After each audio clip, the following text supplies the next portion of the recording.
helps if I push the button. Hello, everyone. Goodness gracious. We started a minute early, but that's all right. I hope you're all having a great evening. My name is Jared, also known as the GM Chef, and welcome to the channel where we're going to play some Dungeons and Dragons. With me are a wonderful group of fellow dungeon masters who you could find at Collecticon of all the places. What's Collecticon? Oh, it's just a thing we did last weekend. Or yesterday. Feels like it was so long ago. But yeah, with me is a bunch of beautiful people, and I'll let them introduce their characters. I am playing Eldil Thwack, the half-orc bard. Stephen, who are you playing? I'll be playing Eric Sanguine, the slightly weird Eldritch Knight.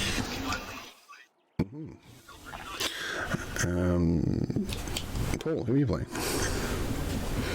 I'm playing Crouching Wood Ant, the Wood Elf monk traveling a long distance just to learn some martial arts. Fantastic. And Lauren, who are you playing? I am playing Viola, the Tiefling Warlock with body issues. Well, in a way. Yeah, and you do cosplay things as beautifully demonstrated with your Jester cosplay right now. People can check out your cosplay things. Where? You can check me out on Instagram at performing_arts. I do a lot of different types of cosplays, from D&D to anime to video games to everything. Amazing. Just a couple of credits real quick before we hand over to our illustrious DM, Thea. We got some soundscapes in the background provided by Michael Gelfie. Check him out on YouTube. If you need soundscapes for your game, Michael Gelfie is the place to go. That's pretty much it, because our usual credits aren't necessarily being used tonight. But yeah, we are unofficially sort of well, I suppose officially a band of Collecticon DMs and organisers. Collecticon is a local Sydney convention, and we wanted to make some stuff to promote that. We just ran a whole bunch of online games due to current restrictions on Sunday, and it was a blast, and we hope that you can join us in September, whether or not it's live or online. So stay tuned for that. Thea, can you please take it away? Why, thank you. I shall take it away.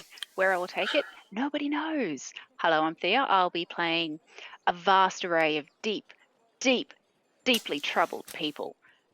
That might just be me in therapy. Anyway, we come back with a happy group of adventurers that we met in one previous expedition.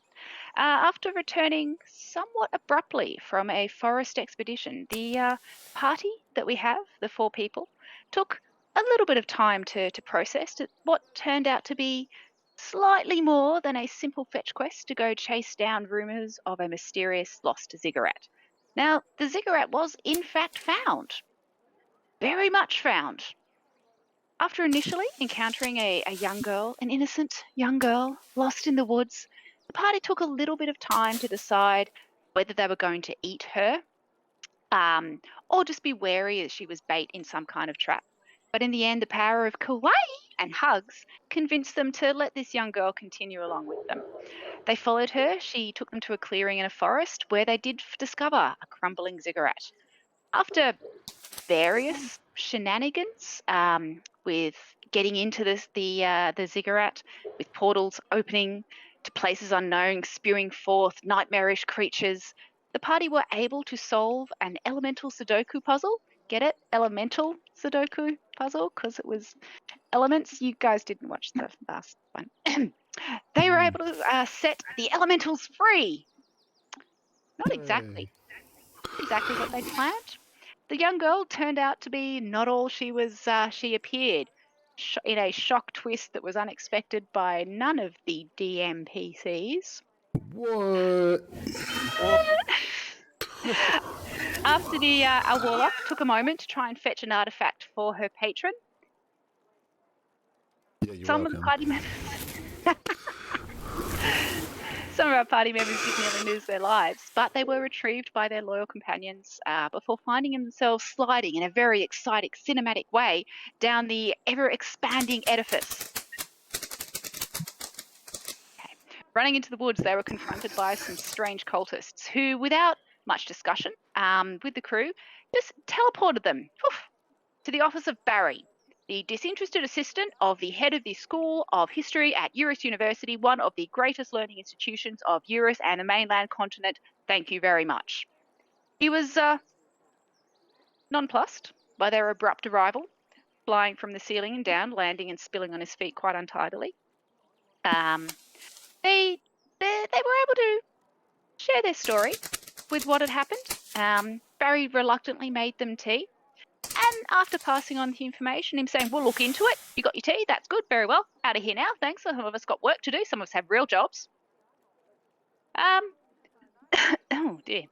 They were able to take a few days to try and figure out what was going on.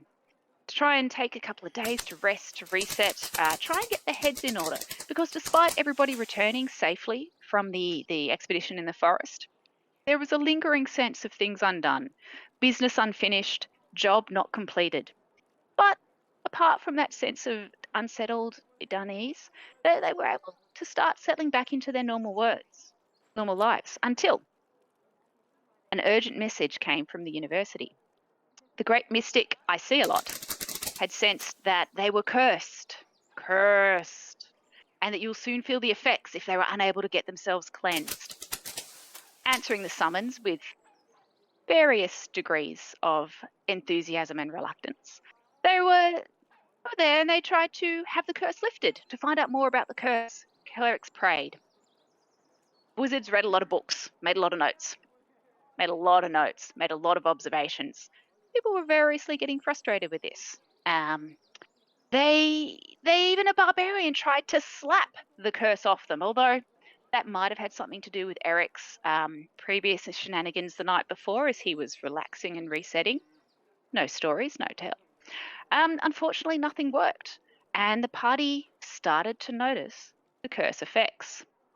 Edliel, you find that every time you tried to play your flute, your mouth started to fill with water, and water started to pour out of the end, and the tune became just washed out and very...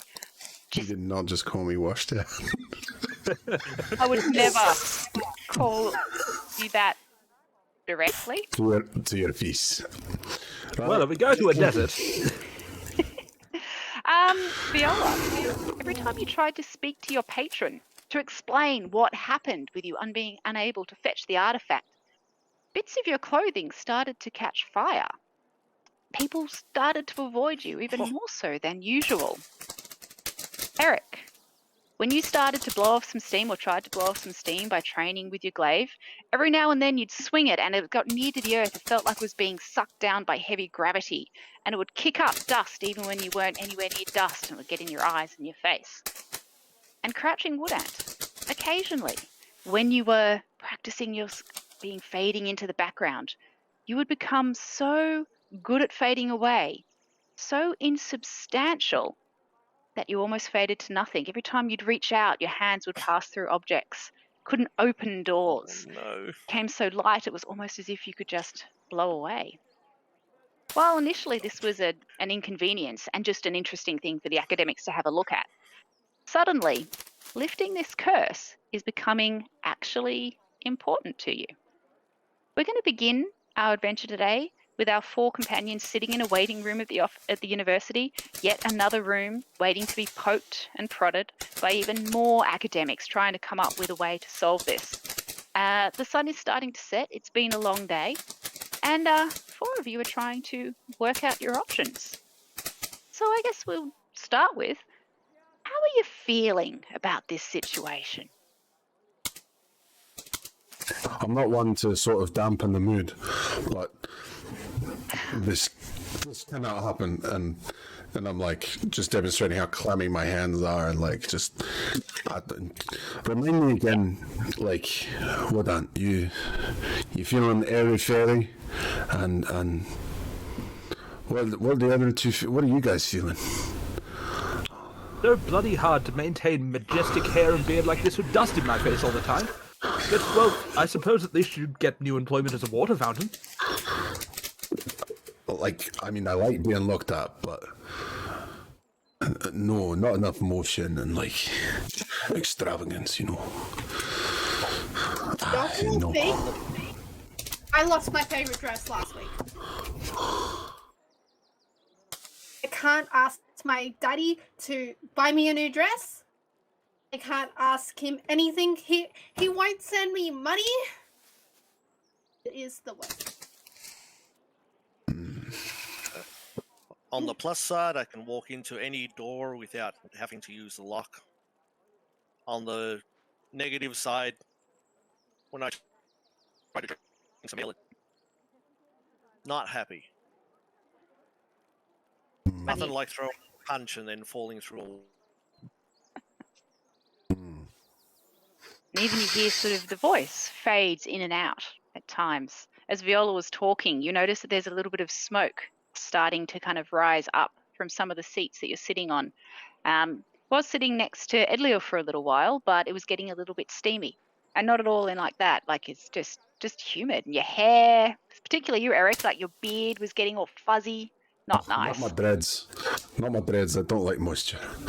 I've probably got them done up as high and out of the way as possible. There's still those flaky bits of hair around that are just sort of coming out everywhere. Yeah. As you're sitting there discussing your situation, a young girl slips into the room. She sort of opens the door carefully, sort of looks a little bit furtive, and sort of shuts it behind her. She's looks like quite a young girl, a young tiefling. She's got tiny little horns, just little baby ones. She's wearing the sort of the greyish blue robes of the university, so you know she's a student, even though she looks far too young to actually be studying here. She has pink hair. And underneath her robe, you can see she's wearing sort of a white shirt with like a little sailor sort of thing on there, and like a little red bow tied up underneath.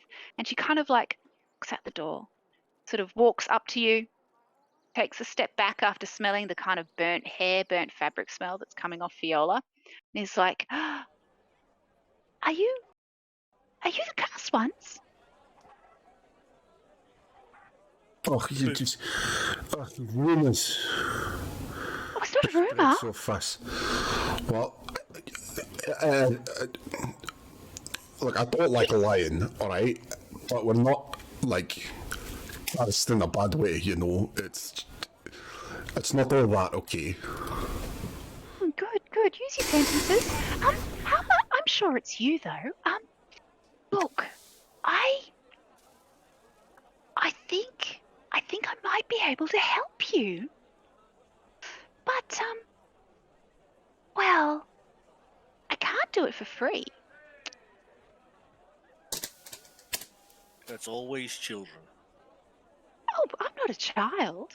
I'm 16. I'm quite clever. I've been at the university for 2 years already. Make sure you keep that modesty. Well, I'm modest. I mean, only the untalented. Yes, dear. Would I know who this child is? Have heard through the being a tiefling living in the same area? Grapevine? She looks a little bit familiar. You think she might be one of the younger children of one of a family of pink tieflings who are known throughout the tiefling kind of community as kind of new money. You know, they're very, very aware of it. They're the kind that would complain over getting a coffee with the wrong picture put in the top of it, and they'd want to speak to your manager. Mother's got sort of that haircut just down to there. Yeah. God damn it. Kareen. It's funny because it's true. Kareen. You do Tiefling? know her, yes. Yeah. But yes, this girl looks like she is one of the younger members of that family. How is it you're actually going to help these people who are cursed? Well, I might just know of a certain place you can go to where many different things can be absolutely cleansed from you. I mean, not that I'd ever need that, of course. Honestly, look at me. It sounds like she's a regular customer, quite honestly. That was an attempt to be quiet, but no volume control at all. Listen, It's okay. She did not hear you. She's like, if you come along, we'll cleanse that attitude, hey? oh, look, you don't need to be mean. I mean, I'm offering to help you. And I've got to say, I don't know if some of the rest of the faculty can help you. I mean, obviously, when I'm a professor. Do you want my help? Or should I just go? I Aye. mean, I can just go. No. What do you want to help us? Like, he's really telling, like, saying, like, she does know somewhere. Yeah, give me an insight check. What do you First want, roll of though? the game. The dice selection. Yes. That's a 15. Okay. She is an unpleasant piece of work. Very confident in her own self. However, she is telling the truth. It appears that she does very much believe she has somewhere that can help you. But what sort of payment would you be expecting for this? Well, I mean, I don't need money. Not that I think you could afford much. But I always like to have favors up my sleeves. You know, young girl like me, all No, alone at the university. Nope. It's helpful to have people to help me sometimes. I don't do things for favors. Well, I don't do things for free.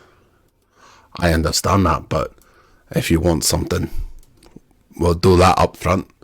I don't like having things held over my head. I've made too many enemies and mistakes that way. Oh, I've heard Bad that. business. No, I Well, don't. what I have you don't work. got? I don't work credit. Look, I have my amazing skills. You need a performer for your wedding or sweet 16 or whatever it is you need. I'll put That's a, when I'll you put have a a sweet whole 16. Oh, darling, no. put a whole band together or something for you. Don't worry about it. Like, one party happens. My business. I'm not just a one man entertainer. I know people, and we can make a small party a grand celebration. Let's put it that way. Tempting. What else does this group have? After giving her a bit of a look up and down and like, how cute. Kind of remind me of me. Oh, do I? A Were little. you brilliant too? What I exactly do you think- think is wrong with us? Well, you're cursed. Obviously. I mean, it's very damp in here. My hair. Ugh. I trust her. I'm not sure I Can we really speak want to each other for a someone. minute out of Sorry? Oh. you go? No, no, Go, after you. Eric? We are overwhelmed with Hey, politeness. I'm wondering if you could wait outside for a minute while we speak to each other about this proposal. Well, I can for a little while, I suppose. And she sort of walks out the door, kind of like checking her nails.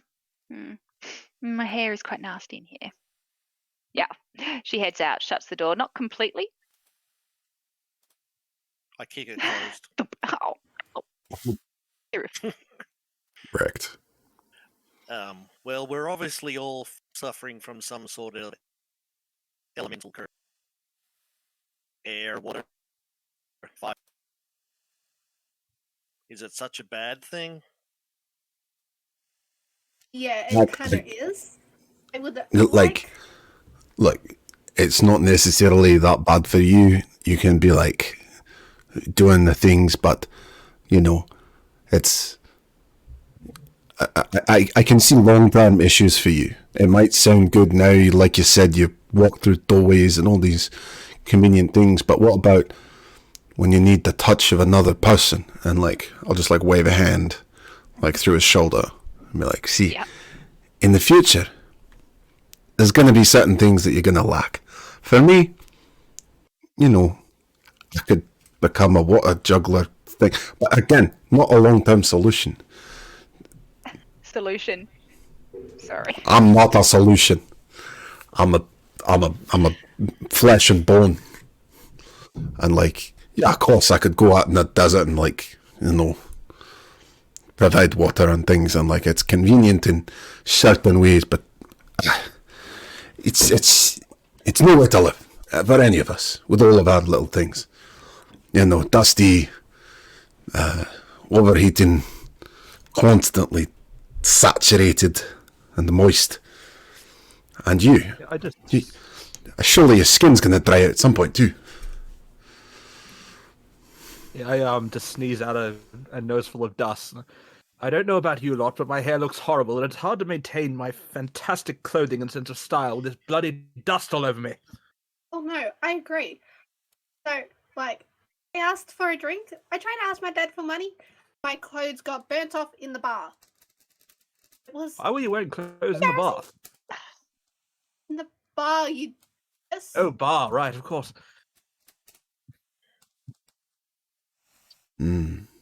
Sorry, I think we can you learn don't wanna to go running around enhance and half naked. control them.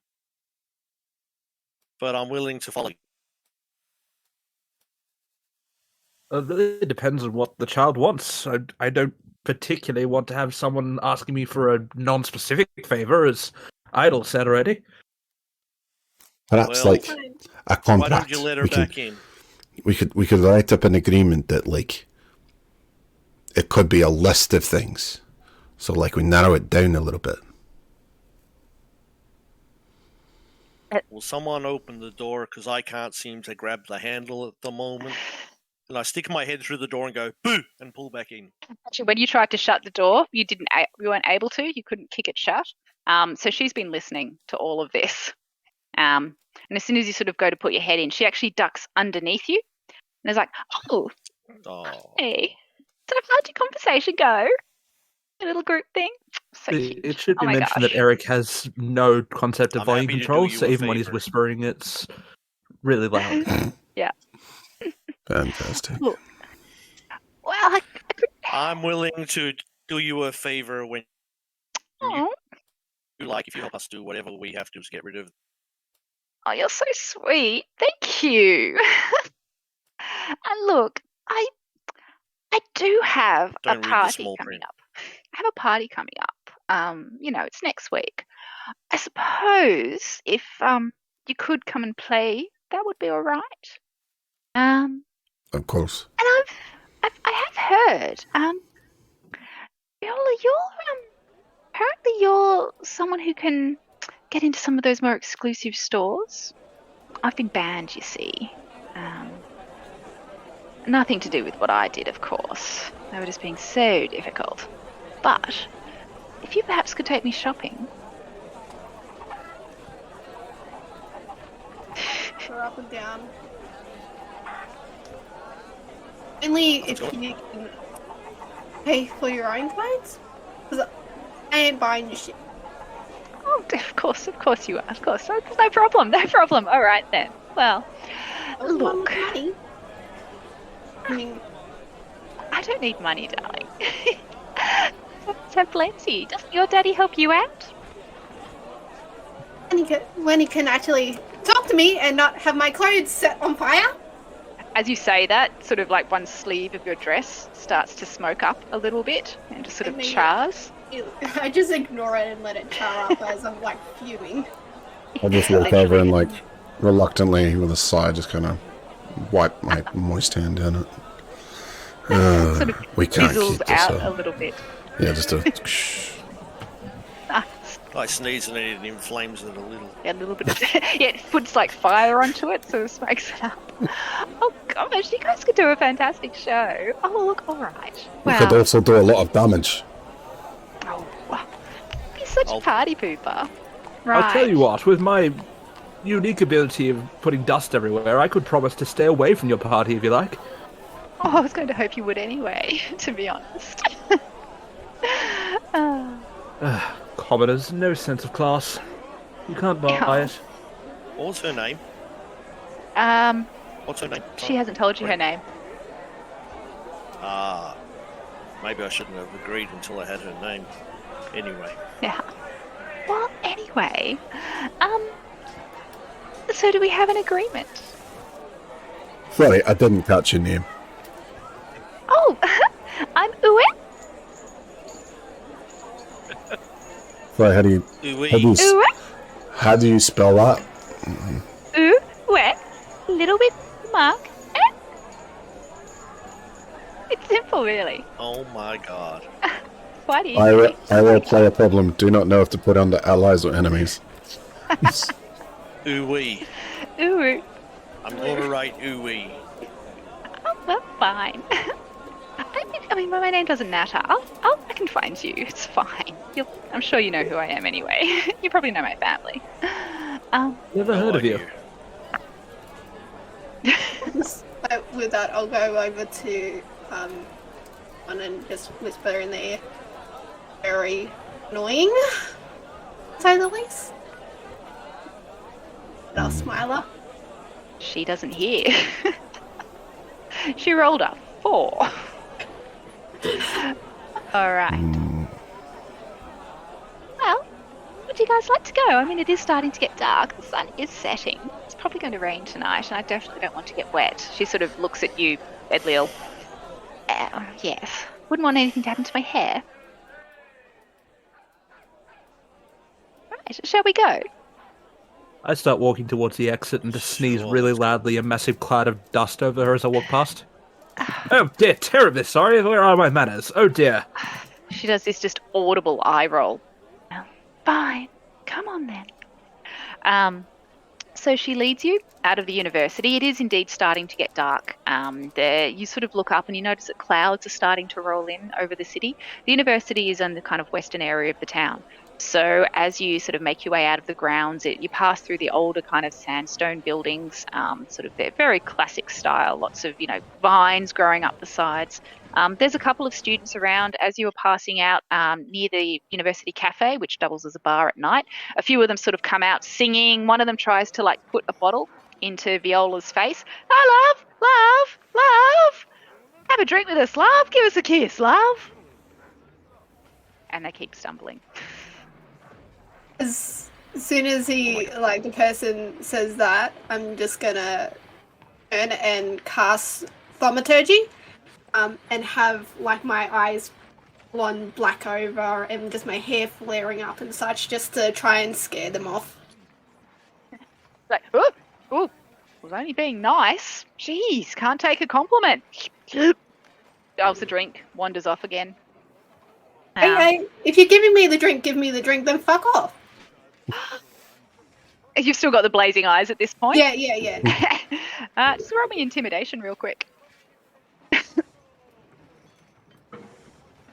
Ooh. Where is the... Oh, that was actually pretty good. Intimidation.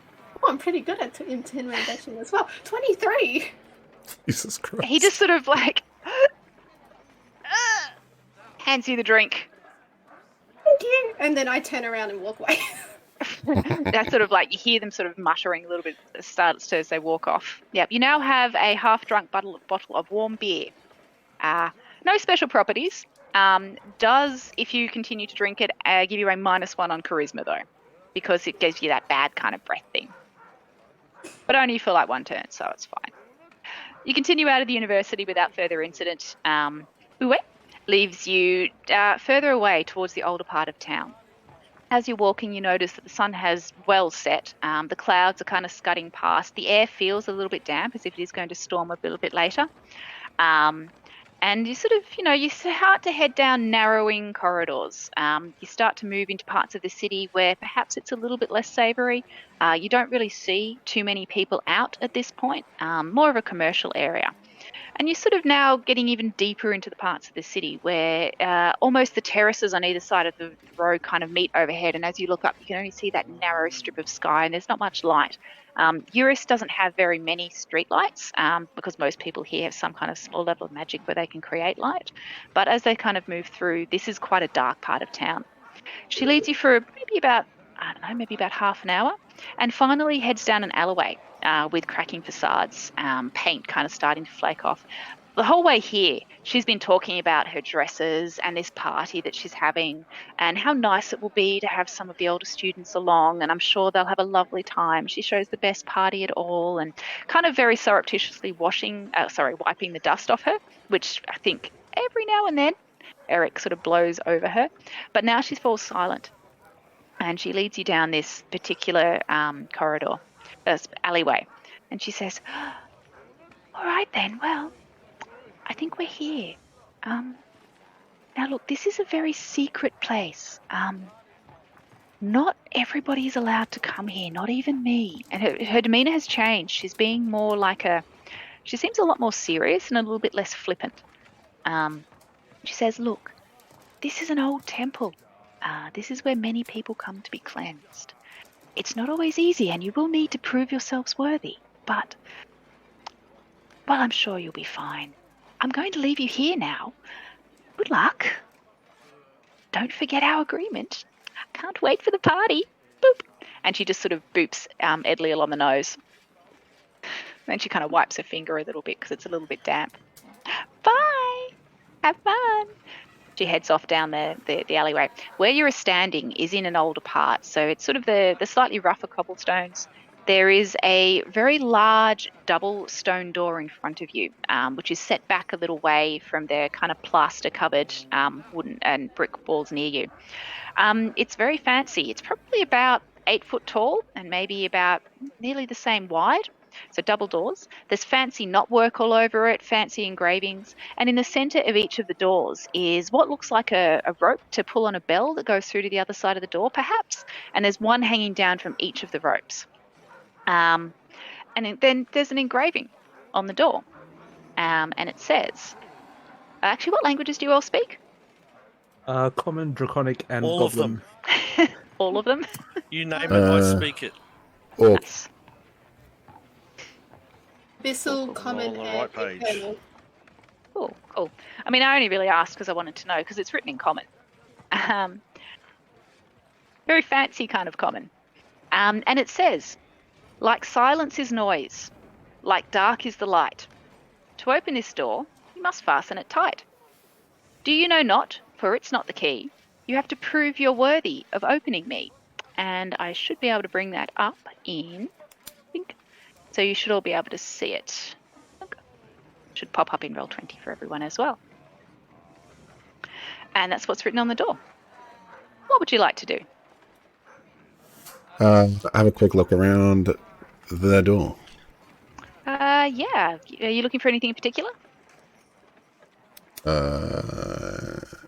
Some kind of cordage, rope, or chains, or vines, or anything like give me that. investigation. Sure. Pretty easy roll. Just don't roll a 1. It is not a one. I love saying that. I love saying don't roll a 1. No. And people at my table are banned from saying don't roll a one because they say don't roll a one, and then it happens all the time. Nice. Investigation is a 17. Okay. You look around. There is some sort of like broken, very kind of worn away bits of rope that seem to have come off the bell pulls. But you don't see anything other than those 2 bell pulls coming out of the doors. Are the bell pull ropes long enough to tie together? Yeah. You'd need to be quite tall or sitting on someone's shoulder, but yeah, you could probably do that. Okay, Are well, I they- look over are to they- Woodant and suggest that he stand on my shoulders and try and knot those together to see if that helps. Are there handles on the doors? No, there's no handles on the doors. Can I stick my head through the door You can try. slowly? I'm not just going to headbutt the door. Oh, come on. Tentatively- Where's your sense of adventure? Actually, you know what I'm going to do? I'm going to go to the wall next to the door. Try to stick my head through. Nice. So as you kind of like lean into it, what the rest of you see is Woodant kind of getting intimate with this wall. As you get close to it, Woodant, you get a sense that Bow chicka wow wow. maybe you're having one of your more solid moments.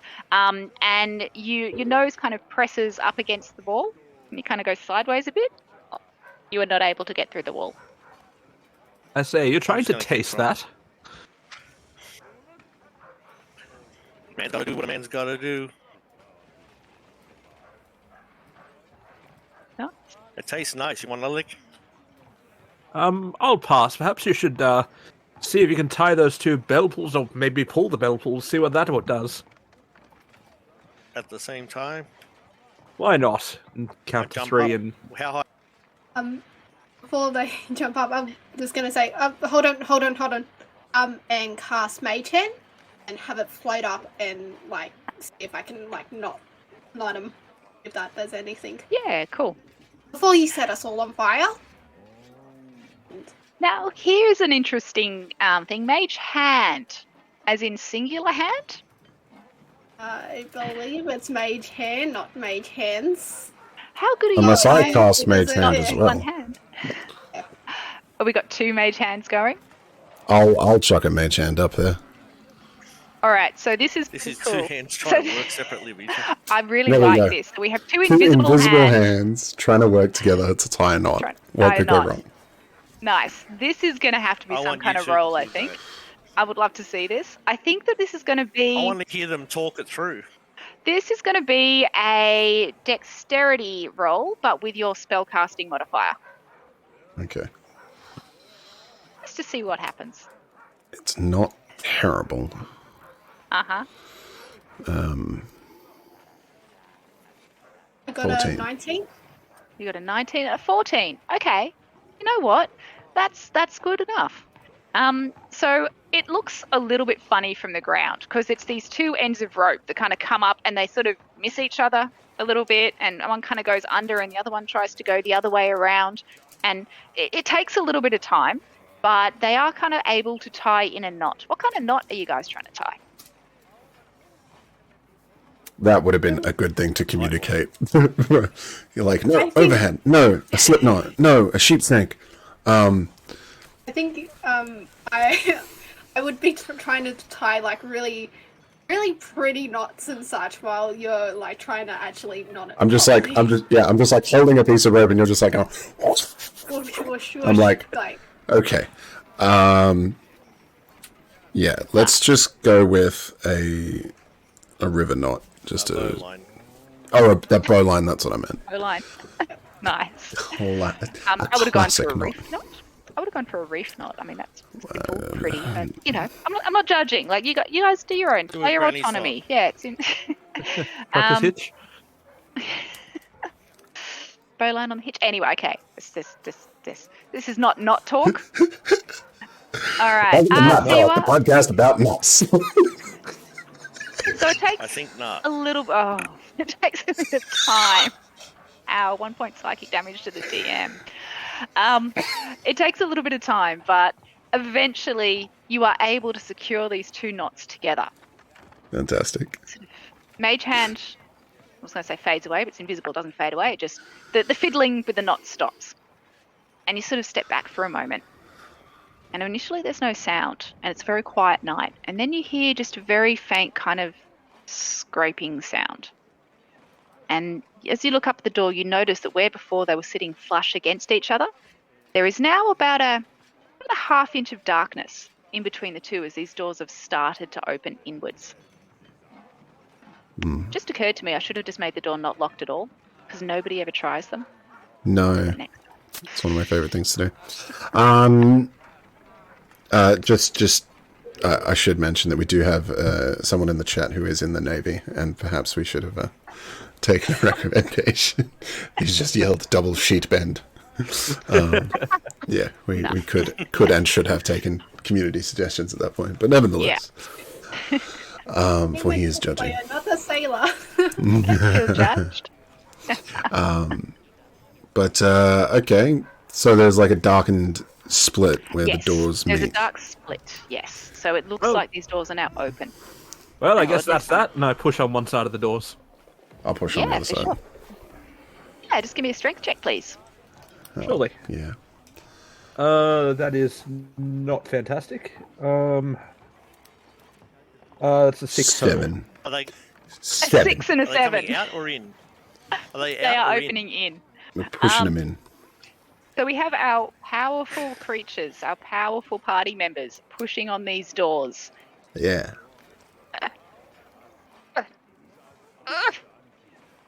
A very... Can I Yep.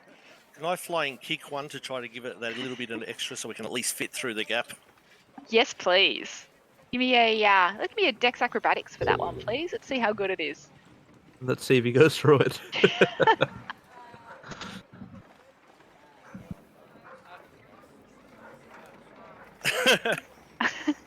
Yeah, that's a 6.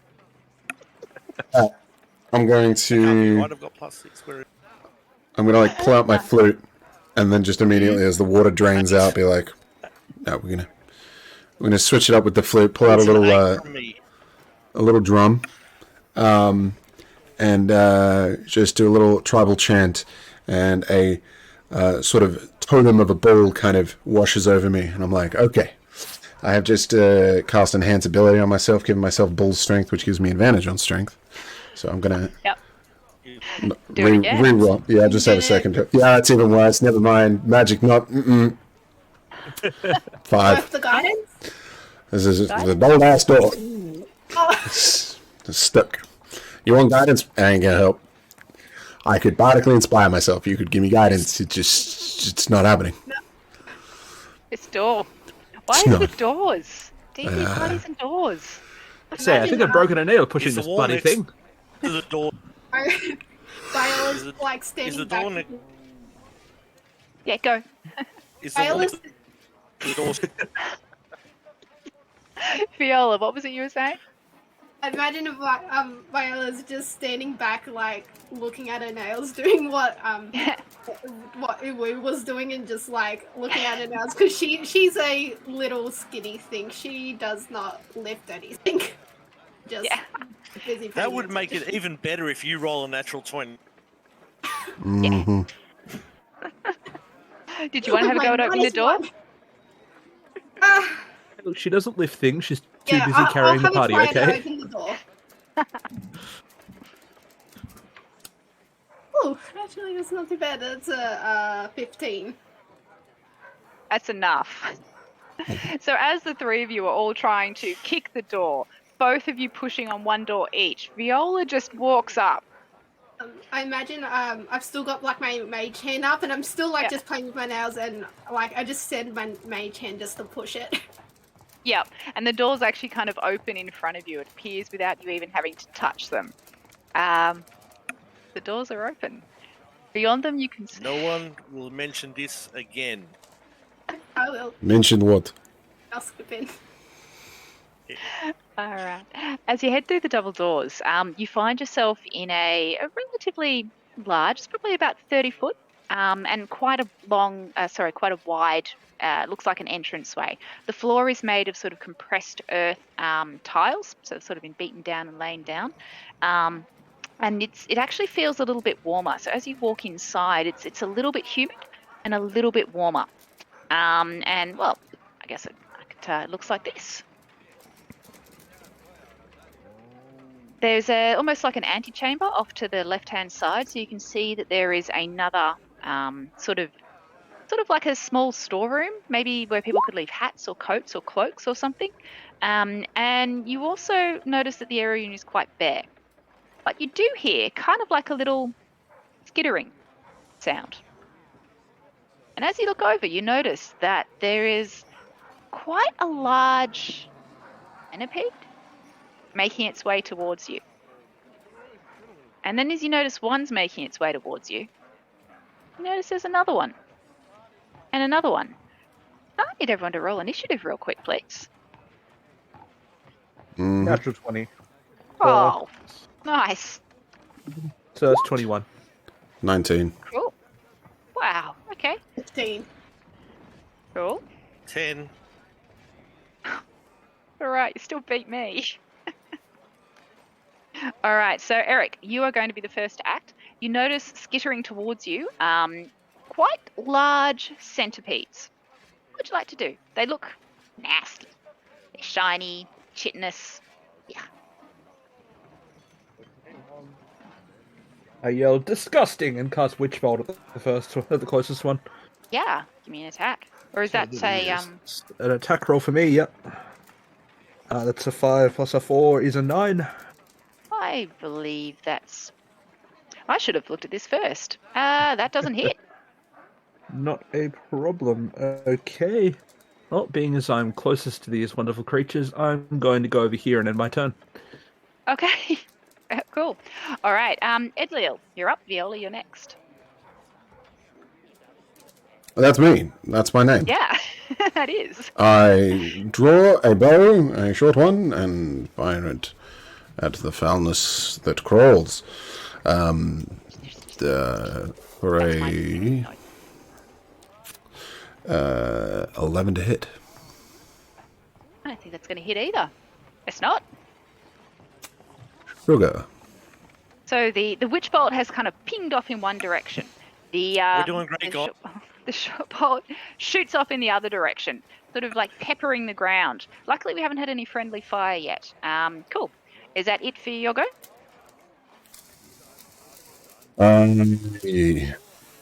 Yes. Oh, Viola, you're up. Yeah. Sorry. It's like, No, yes, it's my go. Oh, wait. No, I said yes. That's fine. Okay. Alright.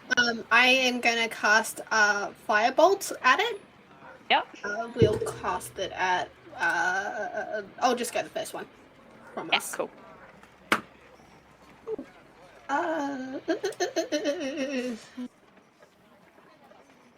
That's... 21. That hits.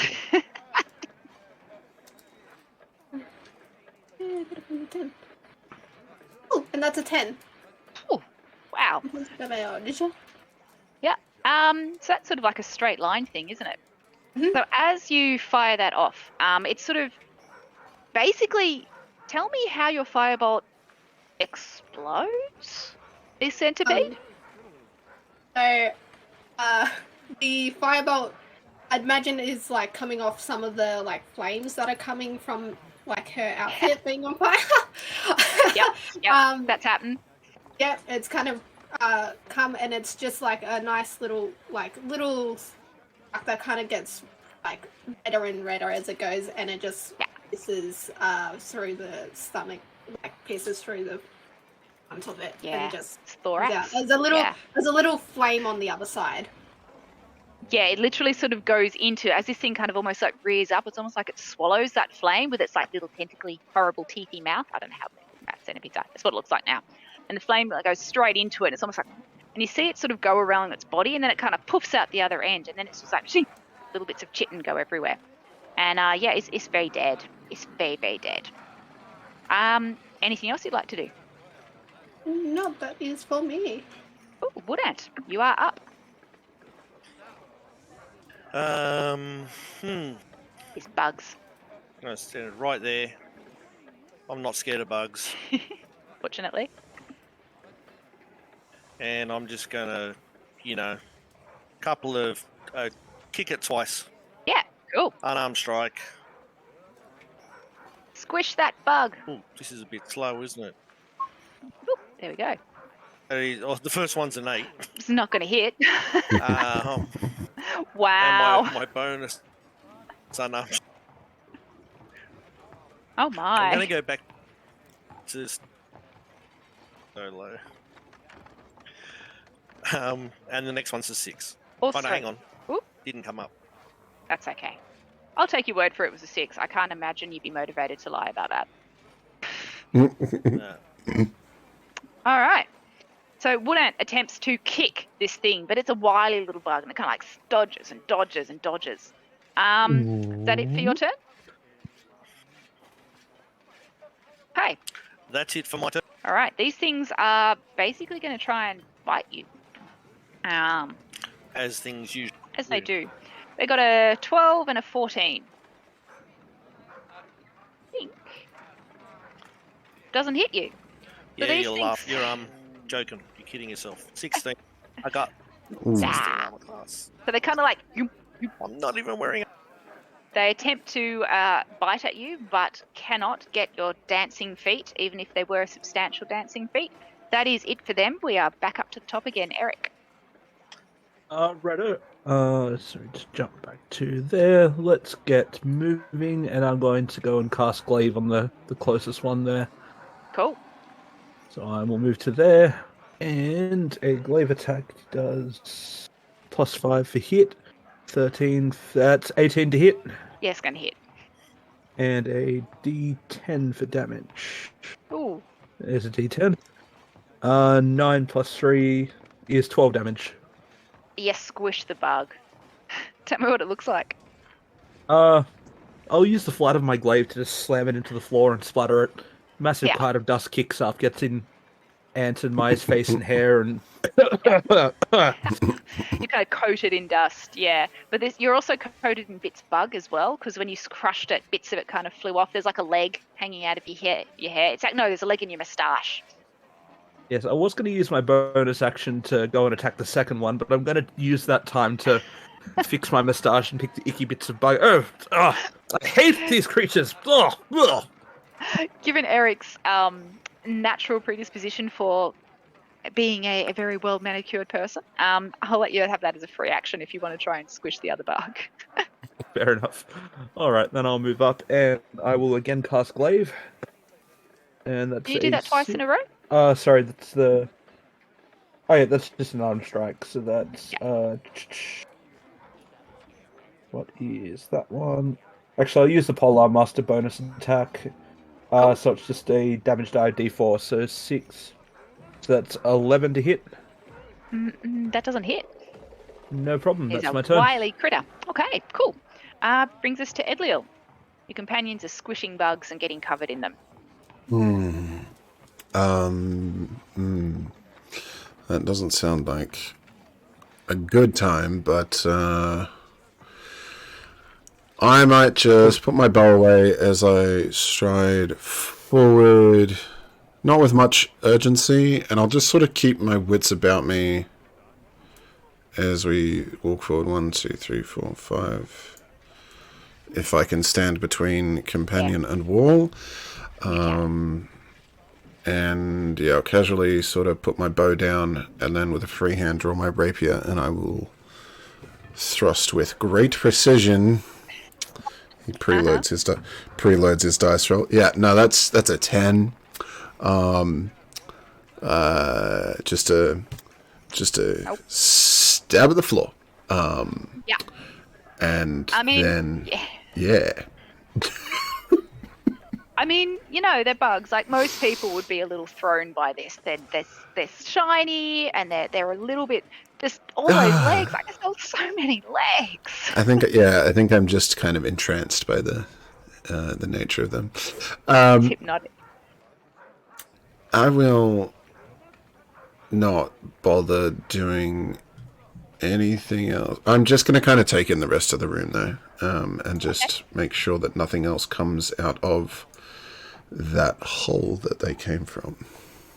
Yeah, absolutely. No problem. Okay, so that is now Viola. Your go. Oh, you are muted. Yes, I am. Sorry. So I am just going to shoot a firebolt at the last one. Once more, staying where I am at the moment. Yep. That's an attack roll, yeah? All of your companions are in front of it. Just mentioning that. That's a 25. Okay, yep. That will hit it and not your companions. Do a cool loop-de-loop over our heads and... Yeah, it totally did. That's a 5 points of damage. That'll do it. So as you guys are all there trying to kick, stomp, squash with a glaive, stab with a rapier, Viola, from basically the other side of the room, sort of just points a dainty finger. Firebolt comes out, whoom, takes a little bit of your sort of sleeve with you. So you've got the uneven look going on that was like really popular in the 80s, I think. And in between you, the firebolt comes and just like, whoom, the centipede explodes. There's a little. No, not only do you have the bit of centipede leg from the first centipede that you squished, you now have sort of burnt, crispy bits in all of your clothes. But it is gone, and we are out of initiative. What would you like to do? Pull out a small hand mirror and fix my moustache. Stick to the shadows and go around this corner. Cool. I'll walk up to my compatriots. Yeah. So as you walk into this sort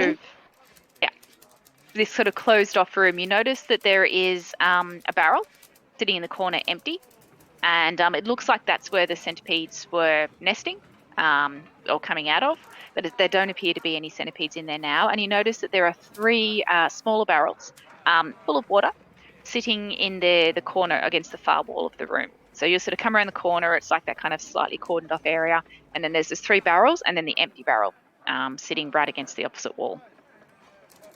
What would you guys like to do?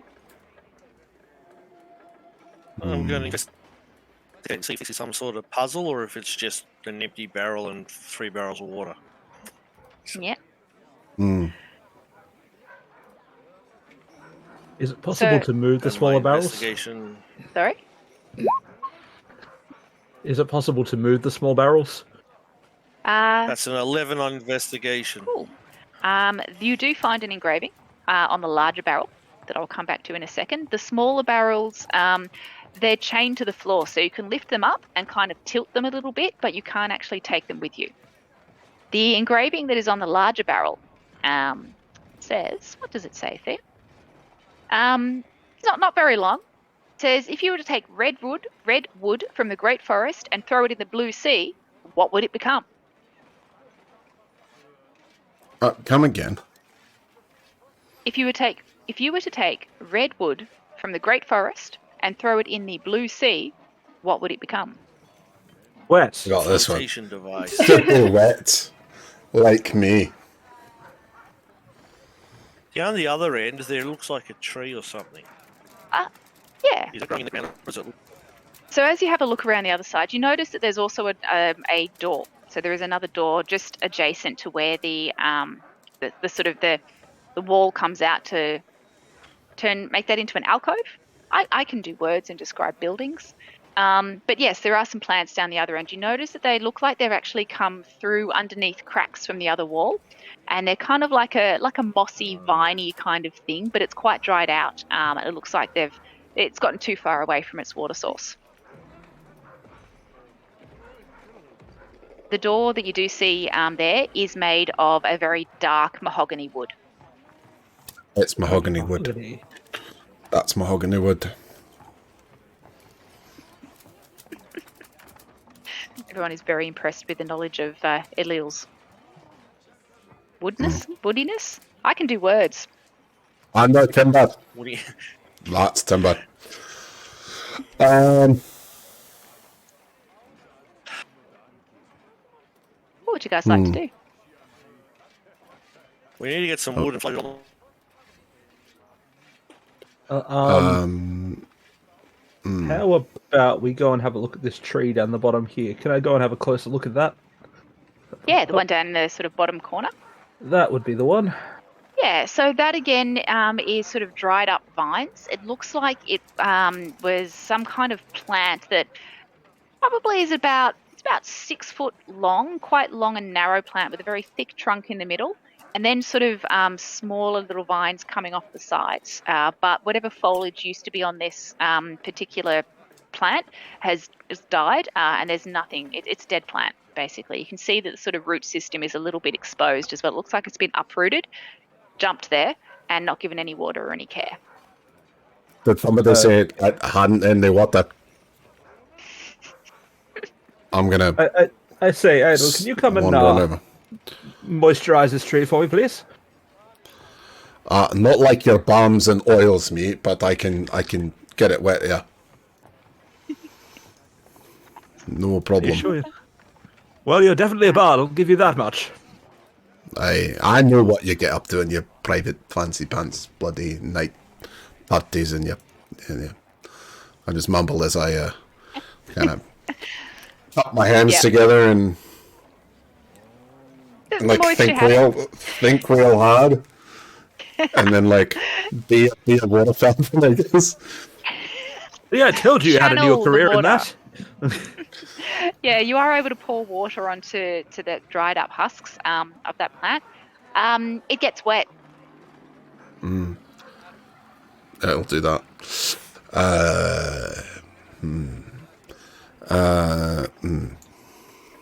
Is that anything of interest What's the in the other right thing in corner? the corner? That looks like some sort of mossy plants that have come through from underneath the wall and the other, whatever is behind this wall. It looks like the plants have kind of grown underneath through some cracks and then just sort of come up on the other side. This might be a bit Is there anything... on the nose. Sorry.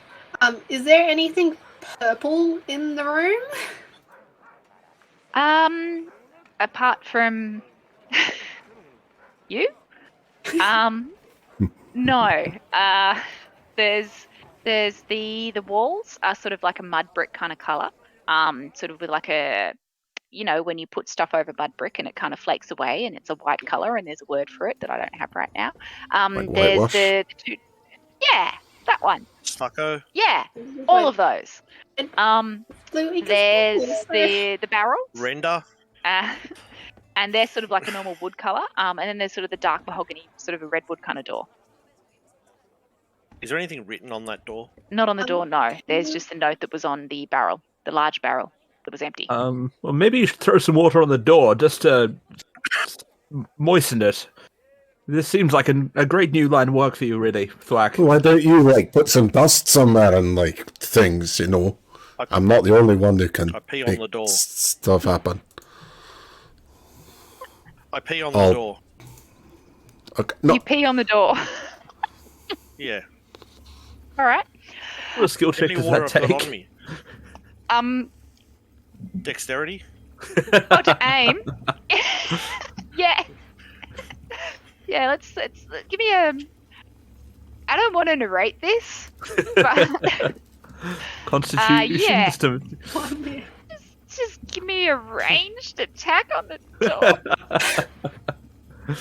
Ranged attack on the door. Come on, nat 20. Oh my god. Okay, I'll just use my dart because it's the only one I've got written down here. No, I definitely don't want you to roll a 1 right now. Like it's all right. It's only up You from can have here. advantage. It's You fine. can have like double advantage. Where's my dart? Expertise in P. Yes.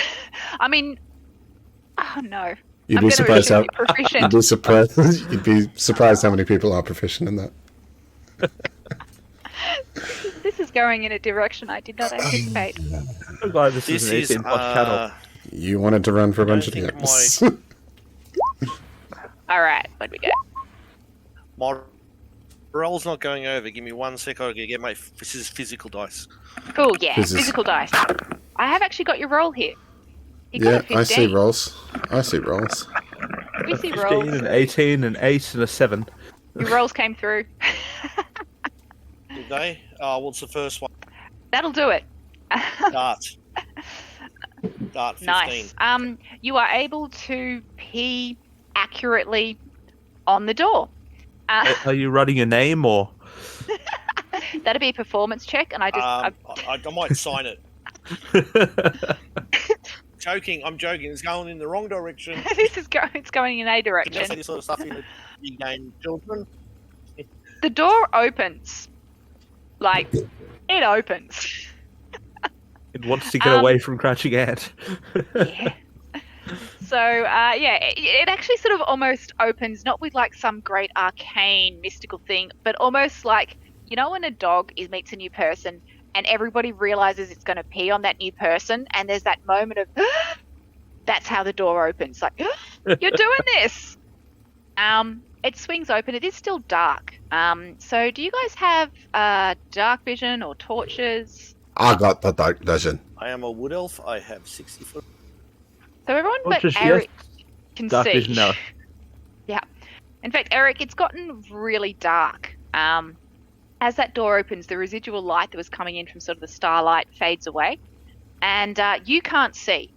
Everybody else, though, can see a much, much larger room. It's maybe 50 foot square. Inside, the humidity, as it sort of rolls out the door, kind of hits you in the face. It's very damp inside, much, much warmer than where you've been. And there's a smell of kind of like almost rotting foliage as you look in. You also hear kind of a chitney sound of many, many hundreds of legs starting Say, to why move does it as smell well. like someone weed in here? It also smells like pee. Yeah, that kind of ammonia smell. Fantastic. It's those little. I did bastards tell on the you other to- side to- of the door. I did tell you to water the door, but not quite, I wasn't quite You thinking also that, told really. me to go before. You also told me to go before we left the building, and you're lucky now that I didn't. Yeah, you've actually been holding it the whole way there, and this is your moment. Wow. Okay, so as you open the door, you notice that there are many, many plants in this building, those of you that can see. There are some sort of vines that look to be creeping along the floor off to the right of the side of the door. When you look straight ahead, you see that there are some long kind of planter boxes that have a whole lot of bushes in them. Looks like there's some freestanding plants as well, 6 or 7 of those. You also notice that you can just sort of make it out. There appear to be 6 small pedestals, probably about, maybe about waist height on a human. You can't really see much detail, but they're just sort of small pedestals. And maybe there's a set of stairs up in the far corner, sort of opposite to where the door is. There are bugs, centipedes, skittering towards you. Here we go again. We're going to need to roll initiative again, please. Oh, man. 19. Nice. A grand total of 3. Right. Oh, I thought I rolled the worst, but that's okay. for the warlock. Initiative is How much for the warlock, sorry? 12. that is 21. 12. 12. 21 for the wood elf. 1 for the elf.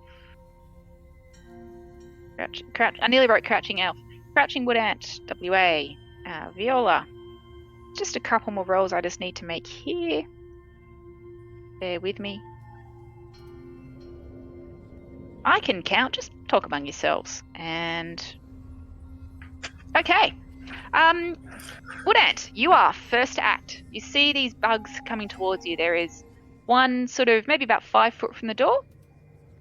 There's another one sort of straight in front of the door, and you get a sense there are some more further into the room that are starting to run towards you. Like, I guess it's running? Multi-run. Venti-run. I'm just making up words. Okay. What would you like to do? I'm gonna go 1, 2, 3. That's 20 foot, and then I'm gonna do a somersault and land on this one with my ass. That is a cool attack. You can have inspiration for that, but this is Thanks, going to be I cool need if it. you pass or not. What's inspiration from a DM again? Is a Advantage. extra advantage. That's right. You can tell I'm at 19. 19. 5. Yeah, Nice. yeah. That is going to be an excellent ass attack. So, And it's, roll I me. rolled a 4 plus my bonus, which is plus 4. So that, I don't even need your bonus. You're going to kill it. You're going to squish it. So tell me what And it then looks like. it is basically flat on the ground. I've run up to it. It's reared. I've done a somersault. It thinks I'm going over it. It looks up and goes straight down on its head, and it break it in half, and there's just like a splat of blood and guts. Oh yeah, it's gross And- kind of guts. It's a little bit green and kind of like baby puke color. You hear it crunch. You know that kind of like horrible crunchy sounds that they make. Yeah, it's well dead. Is there anything else you'd like to I've got 10 foot. do? Movement. Cool. I've got 10 foot of movement still, so I'm going to roll back onto my feet to here. Yeah. And I'm going to kick this one up against the wall. Nice, do it. That is a 10 plus 6, 16 to hit. Hits, absolutely hits. And that's Awesome another feat. 4, so that's another 8, Yeah. 8 damage. Yeah, you boot this thing into the wall and it kind of like splat. And legs kind of go out unnaturally wide and it just goes. Thunk. It is also dead. Interestingly enough, though, as you run in, boot these things, you hear an almost unearthly screech that kind of like grabs the back of your teeth, like someone striking their nails down a chalkboard. You hear that? Is there anything else you'd like to do with your turn? Put my fingers in my... Yeah, wait. it's like, oh, yeah, it doesn't block the sound out. It's not good. Okay. I scream, Yeah, hold my head. nice. It is not a good sound. Edlil, you're up. You can see that there are 2 more centipedes close by, another one coming towards you. And you also... This screech, where was that again? Behind us? It actually sounded like it was coming out of some of the plants. Sort of like the freestanding plants appeared to be Okay. screeching. All right, I'm gonna So those ones that are just slightly to the north, where that where the centipede's behind. Yeah, so All right, I'm gonna look over that direction, eye up that centipede, knock an arrow, and take a shot. I might just move there first. That is yeah, a so you're going for the 12. northern centipede in front of the bushes. Yeah, Absolutely. yeah, this one 12 to hit. Does not hit. God damn it! I have I'm not afraid. rolled over a 10. I have not rolled over a 10 except for initiative. It's all good. Cool. Is there anything else you'd like to do? Inspire the bugs. I might just I'm gonna bardic inspire wood. Cool. Yeah, I'll bardic inspire ant. My bug friend, not the other bugs. Bug friend. All the yeah. bugs want to be your friends. Thank you. You're so wonderful. So yeah, I'm gonna bardically inspire you, and as I do so, a mote of spirit, just a tiny will-o-wisp, sort of floats around you to represent not only the inspiration, but a mote of potential that you can summon upon. So your bardic inspiration has an augmentation depending on what you do with it. I feel molded. That's very cool. I forgot you had that. That's an awesome thing. Cool. Yeah, I love it. All right. That's it for you? That's me. Thank you. Yeah. All right. As you are you all hear this screech, and you notice that it seems to be coming out of the plants, and you get a sense that there is something else moving in this space. And you sort of vaguely, just at the stairs, you catch a faint shine. Those of you with dark vision. Eric, are you in the dark? Would you have lit a torch, or are you in the dark? Because I feel like that's not a good thing for you. You're muted. You are muted. Someone That cast might work better. silence. Yeah. Yeah, I'd hopefully have lit a torch once the starlight faded. So, Yeah, but I am in the back corner of the room, so I haven't seen any of the centipedes or anything yet. Yes. Yeah, you haven't seen any of that. Cool. All right. So that is the screeching noise. The centipedes are going to attempt to move. Oh, beautiful. Beautiful. There. They're both going to skitter unnaturally over to Woodant. They're both going to try and bite you with a 18 and a 21. They both hit. You tasty boy. Okay. So that is a... All else, Ooh. lean meat. That is a 4 and a 5 points of piercing damage. And I need a Constitution saving throw from you, please.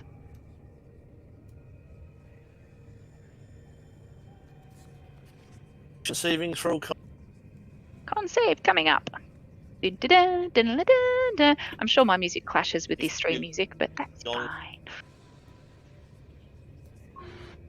Alright. A natural 20. You're fine. You are not poisoned. You might even have immunity to that anyway. Cool. So that is those things. Viola, it is your go. So I'm just gonna come to about where the doorway is, and I am going to shoot a firebolt. Yep. At just the one in front of me, and hopefully Yeah. that gives off a little bit of like light as well in the just Yeah. general area. That is 21 to hit. Yeah. Oh, yes. The slippery little sucker, but it's not that slippery. And then that's a 9 points of damage. Yep, it's squished. So again, we flambe a little centipede. I can't think of a cool pun for that, but it goes basically. Gets a little bit on Woodant again, and Edley, you'd managed to get some of the legs out of your hair already, and now, as well as it being frizzy, you still have bug in your hair. Cool. Anything else you'd like to do, Viola? I don't have a bonus action, so instead I'm gonna yell, and that's for last time getting mud all over me. That's my turn. Nice. All right.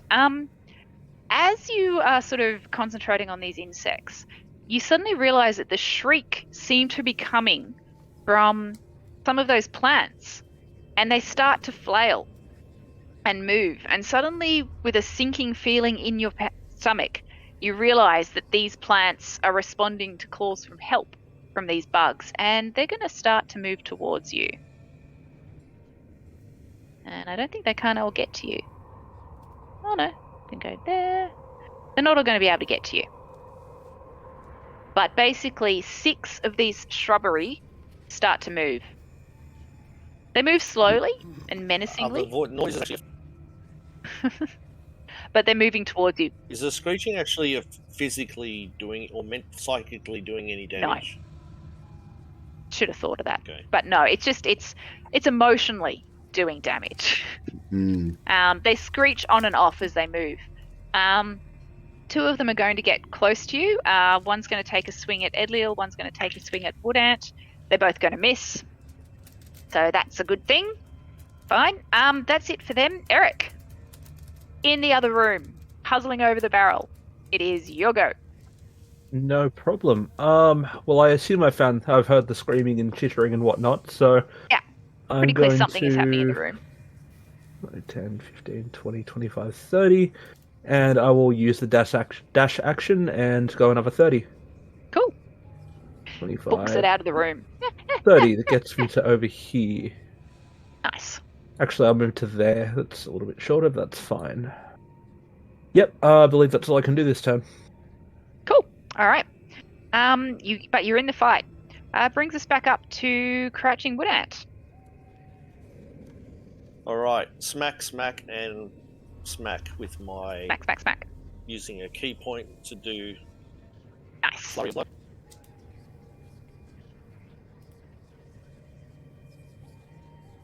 Is that coming through, or do I have to roll it? Nuts come through. No, it's come through. That's Took a hot second. Unnatural 20. Nice. That's 8 damage. Cool. What were you trying to hit? on The that shrub? plant. Yeah. That plant. Cool. The next one's 24 on the insect, That hits. and that's another 8 damage. That squishes it. And then flurry of blows. I'll use 1 key point. Yeah. I'm going to do another arm strike. Cool. You going for the plant? I mean, it's For that or the other Edliel, plant, so yeah. I assume it's the plant. That's 23 That to hit. hits. Nice. Now we got the rolls happening. Couldn't open a door. Doing Can 8 hit a points of bug. damage. Yeah. No, Cool. I opened the door. I think you can't handle the truth. Nice. All right. So you smack this plant. You smack it. You kind of your fists and your shoulders sink into a little bit. You break some of the shrubbery off. Kind of like topiary, but done really roughshod. Yeah, they're looking hurt. They're not happy with it, but they're still up. That's it for you, Can't please everyone. That's it for me. Edliel. You're up. A spin and draw of the rapier as I face off with this creature. We're the opponent. It's a plant. I will cut you down to size, you fell beastie. That looks better. 16. Yeah, that will hit. Fantastic. And first time I'm actually getting the damage dice out. Oh, beautiful. 10 damage. Ooh. A cleave of limb. You do. Tell me how you cleave this thing to death. A precision trim here and there, and and then it sort of looks like a beautiful bonsai for a moment before I sever its stem and it turns to a pile of twigs. It does. It's this beautiful shape, and then it's like. I shall send you to And heaven it falls before I over. send you to hell. As it dies, you hear the leaves and the wind and the leaves go, derivative, and it falls. The Simpsons Alright. did it first. All right. Anything else you would like to do? No. No. All right. That's Cool. just fine. All right. Again, you hear this sort of schlepping movement, and it's sort of like a wet flap, and something is making its way over. Hmm.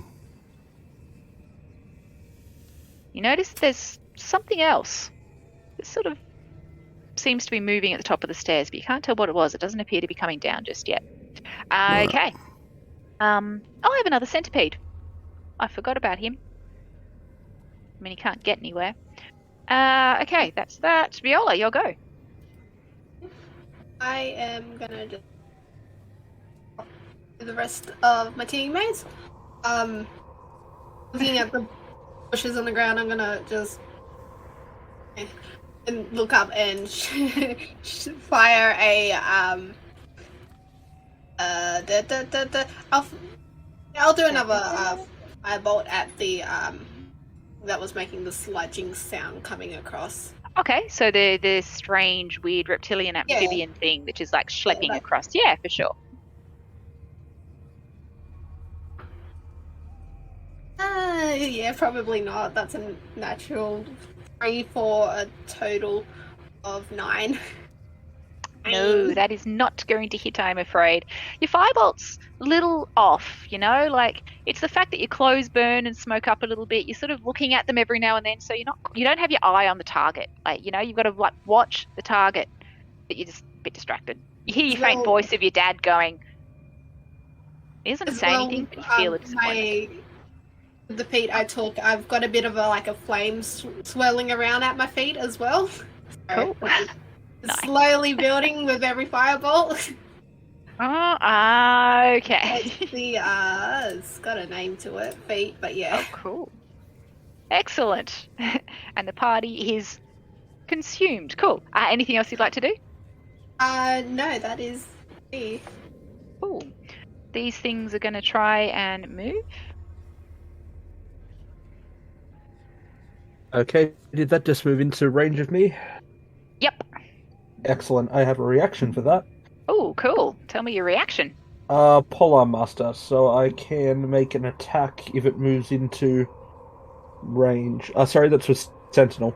Creature within 5 foot of you makes an attack against a target other than you. No, wrong one. Nope. Polar Master, that's the one. 3rd time's the charm. Okay. They're all DM, and yet we're like, oh yeah, read my abilities. Yeah, that's the thing. Yeah. As soon You as don't anything, need to know when you're a DM. You just need to know where to find it. Yeah, for sure. as soon as it enters my reach, I can make an opportunity attack as a reaction. Yeah, do it. So that is a glaive with a 19. Hits. And that's a D10 of damage. Let's use that one because that's fancy. 7 damage. 8, 9, Okay. 10 total. So the one that just moved into range of you? Yep, that's 10 total. Okay. Ooh. That's going to do it. So tell me how you squished my plant that was about to try and get you. Okay, well, is it kind of stomping towards me, or is it? It is. leaping It's at kind me, of or- like it's sort of stomping towards you. It's sort of like the plant. It's not like it's pulling its roots up. It's like it's kind of balled its roots around into like a little boot, and it's kind of like thump, thump, thump, like a root bound kind of when you pull a pot out and it's root bound. That's what it looks like, and it's kind of like thumping towards you. Okay, sure. Well, I sweep my glaive low, bringing up a massive cloud of dust and trimming it off at the little feety bits, and then step on its head as it falls. Whoa. Yep. Cool. That'll do it. So you cut it out from under as it falls. You squish it down. Leaves go everywhere. Blends in with the dust. That one is dead. That's me. That's my reaction. Okay, that's your action. Going back, they are now going. Well, one less is going to attack. So we've got one is going to swing toward. Well, I'm going to do one each. One to Woodant, one to Eric, and one to the other player, Edliel. All right, I've got a. Can't think. I'm looking at the wrong thing. And it's only +3, so I got a 9, so that doesn't hit Eric. I got a 13.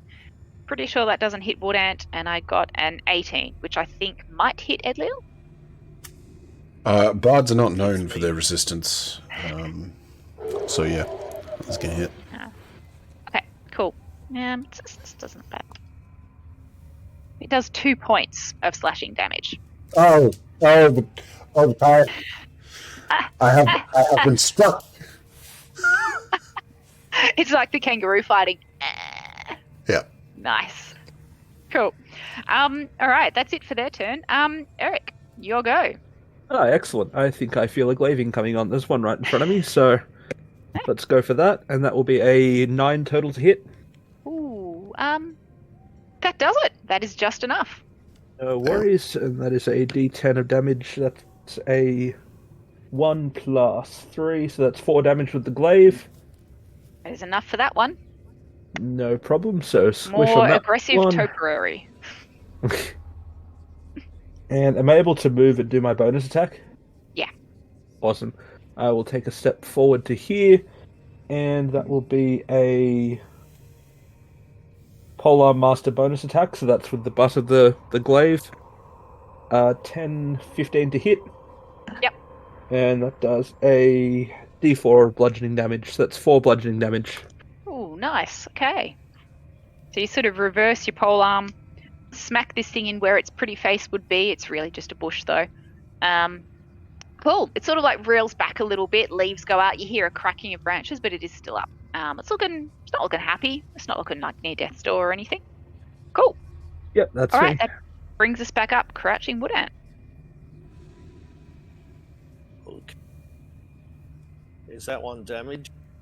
The one right here. Yes, that one is damaged.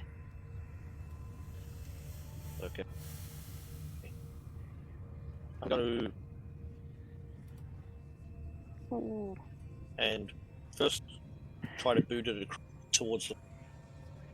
Yeah. So I do my unarmed strike. Pa! You. Come on. Come up. I reckon you might just be stuck. Need your physical dice.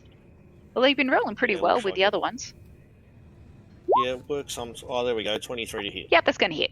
Yeah, that's 8 points of bludgeoning damage. Four. Ooh, the one that was in front of you? Yep. Yeah, okay. And I give it a hefty boot to see if I can get it flying backwards. Probably Yeah. can't, but hey. No, you absolutely do. So you give this thing, you smack it, you kick it, flying I kick. say it's time for you to leave. Oh, no. And it does. It leaves in a bunch of leaves.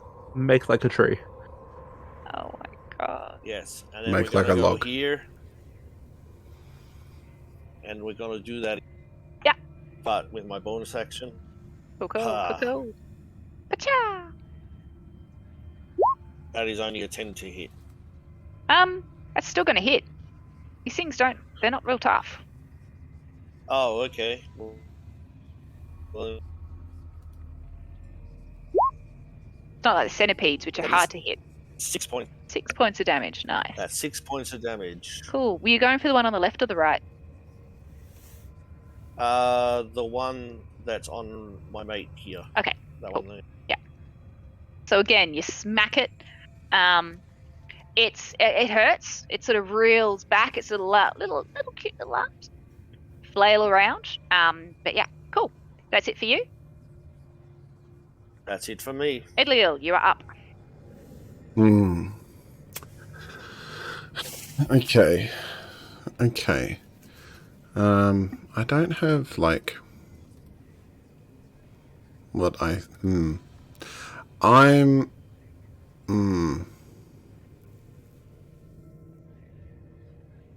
damn, that's not gonna work. Camera's Wrong button just there, sorry. broke up for a second. Okay, none of those again. I'm just bread and butter.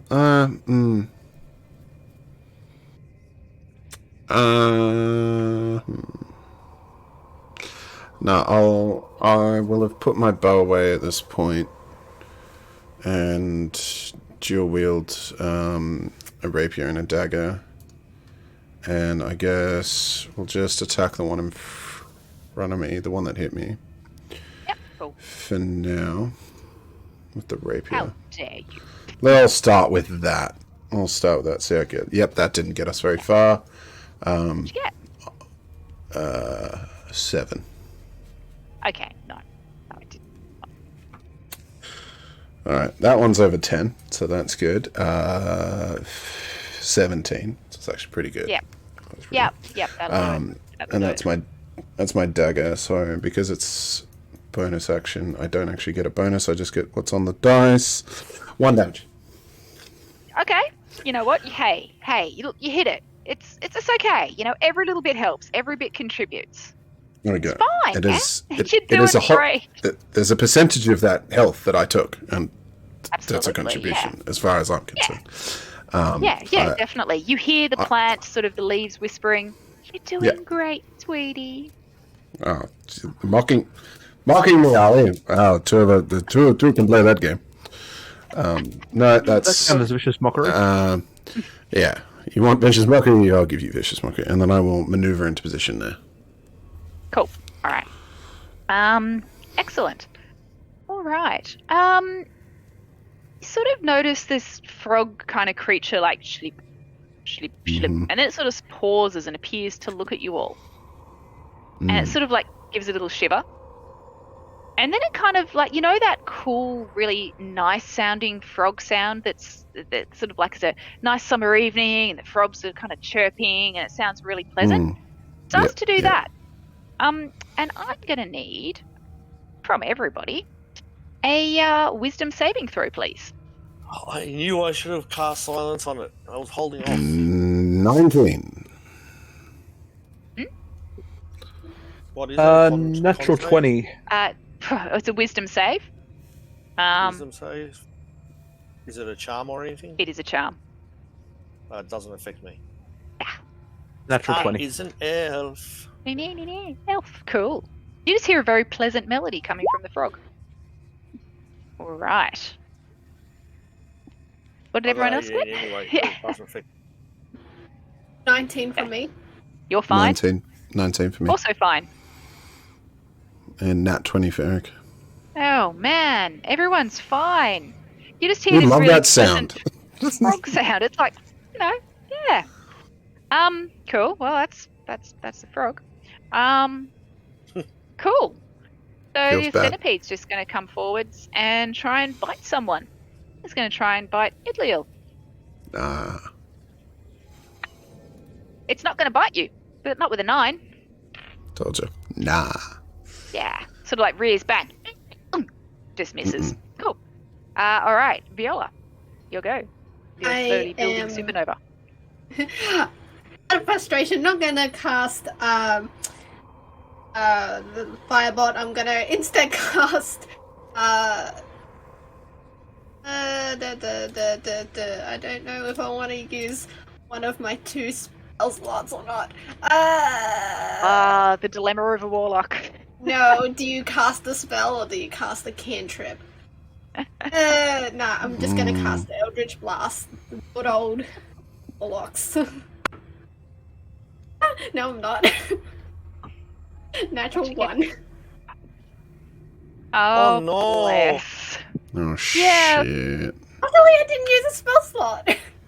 Yep, still a 1. Well, at least I'm not next to you. As you try to draw on the power from your patron, you feel the connection go a little hot, and instead of being able to Eldritch Blast towards this creature, your whole body kind of zaps and sizzles with electric energy. And what would your damage be on that normally? Hold on, I'll roll it. It's a D10. Oh, just roll that for me. Wow. Roll low. I don't think she rolled. Oh my god. Why did I say anything? Why did I say anything?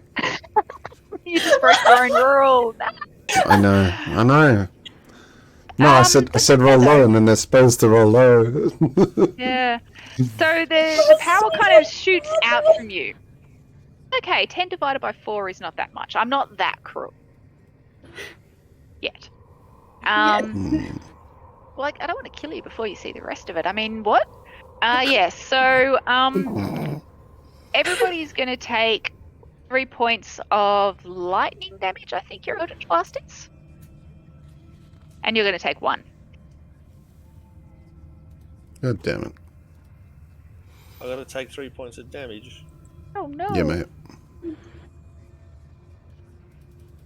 Cool. Is there anything else you'd like to do, Viola? After that happens, I'm just gonna yell out, Dad!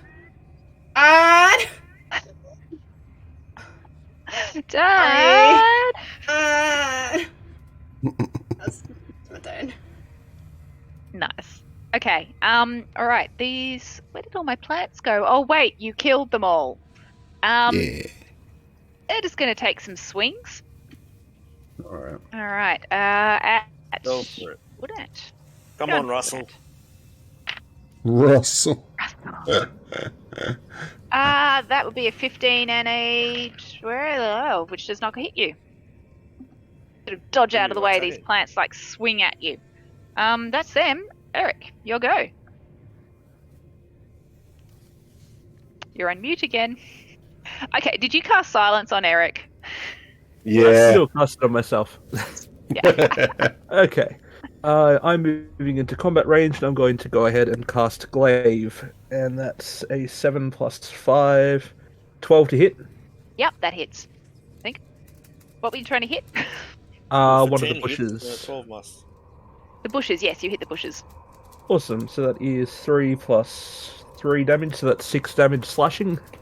Oh, just to the one in front of you? Yep. Cool. And I'll follow that up with a butt of the glaive. 3, 4, 5, 6. Oh wait, sorry, that's plus 5 to hit. Dope. Oh. 5, 8 down. 8 to hit this time. That does not hit. Not a problem. Okay, that's me. Cool. All right. So crouching wood ant. These things are trying to hit you and they are not able to. How shall you respond to this insult on your honor? I'm gonna say to Russell, time for you to leave as well. You've named it. Russell. Yeah. 15 to hit Russell? Yeah. Is the other one George Bush? Sure. No. Russell and George Bush. That's 6 points of damage. Yeah. Just on the one straight in front of you? Just on the one street in front of me. It is hang an on. X. It's still an X bush. I actually get. Is it an X bush? It's an X bush. It is. It is. Okay. It's bushed. It's done. It's over. It won't be growing Well, then anymore. I'll use my bonus attack on the other one. Cool. Which is a 20, dirty 20. Yep.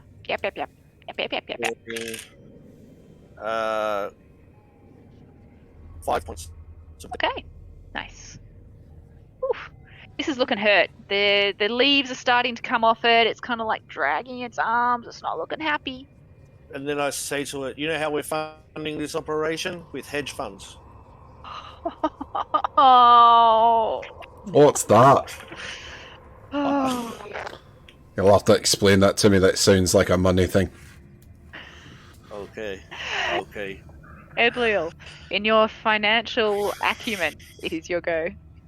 I don't really understand the money. It's simply a means to drink in company. I put my head in my palm. I will stab at the bug on the floor with my rapier. Yep. You'll certainly try. I will. It's 21, so I'm pretty confident, but I'm not Fine. sure. Yeah. Never be 8. sure. And that's 8 damage. Oof. You finally, after getting your eye in, manage to skewer and well and truly cut this thing in half. Okay. All the pent-up frustration of not being able to skewer them. He's dead. Beautiful. I'm going to step there and here. Bonus actions are a thing that I have, and what will I do? I don't know whether to offhand attack, do a little cheeky heal. Is anyone? I kind of hate when players ask this, but is anyone looking rough? Like I haven't really been paying attention. I think I've taken the most damage. Yes. I've really Everyone's been able to kind hit of you alright. guys, disappointingly. Damaged myself. Yeah. I've taken. Oh, actually, yeah, you've actually damaged. I'd almost want to say you've damaged each other more than you've been damaged by my guys.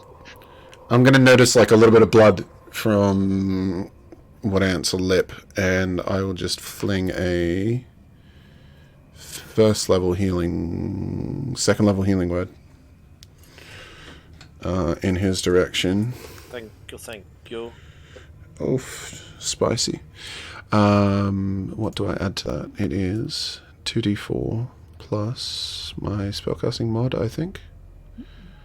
Yes. So 9 heals to Ant. Thank you, Val. And then I'm going to keep my eye on this amphibian. Cool. Awesome. Amphibian fiend. Hey, you, hop it. And Hopscotch. we've gone from peeing on doors to puns. Cool. All right. Oh, hang on. I don't have enough. Okay, so this frog again starts to sing, but it's a slightly different tune. 15. Uh-oh. I don't think this is going to work. This is going to make me sad, but that's okay. Nope. Gosh darn. Nope. Okay, it sings, but nothing happens. I hope you enjoyed that little insight into my head just there. I've been ready to roll this dice. I've been shaking this dice ready to roll. Like, wisdom saving coming. It's coming. Not this time. Okay. This was a me thing. All right. So it sings this sort of a more gentle kind of song, but nothing seems to happen. So I don't have any centipedes left. So that's it. Viola, your go. What's the matter? Frog in your throat? Inspiration. I like After that. that, I'm just going to. I'm gonna start like throwing a bit of a tantrum. That word. Can't word. Yeah, that word. I can English. Let's go. That's not helping me. Nothing's working, and I'm going to cast. I don't know what to cast. I am going to just. I'm sorry. I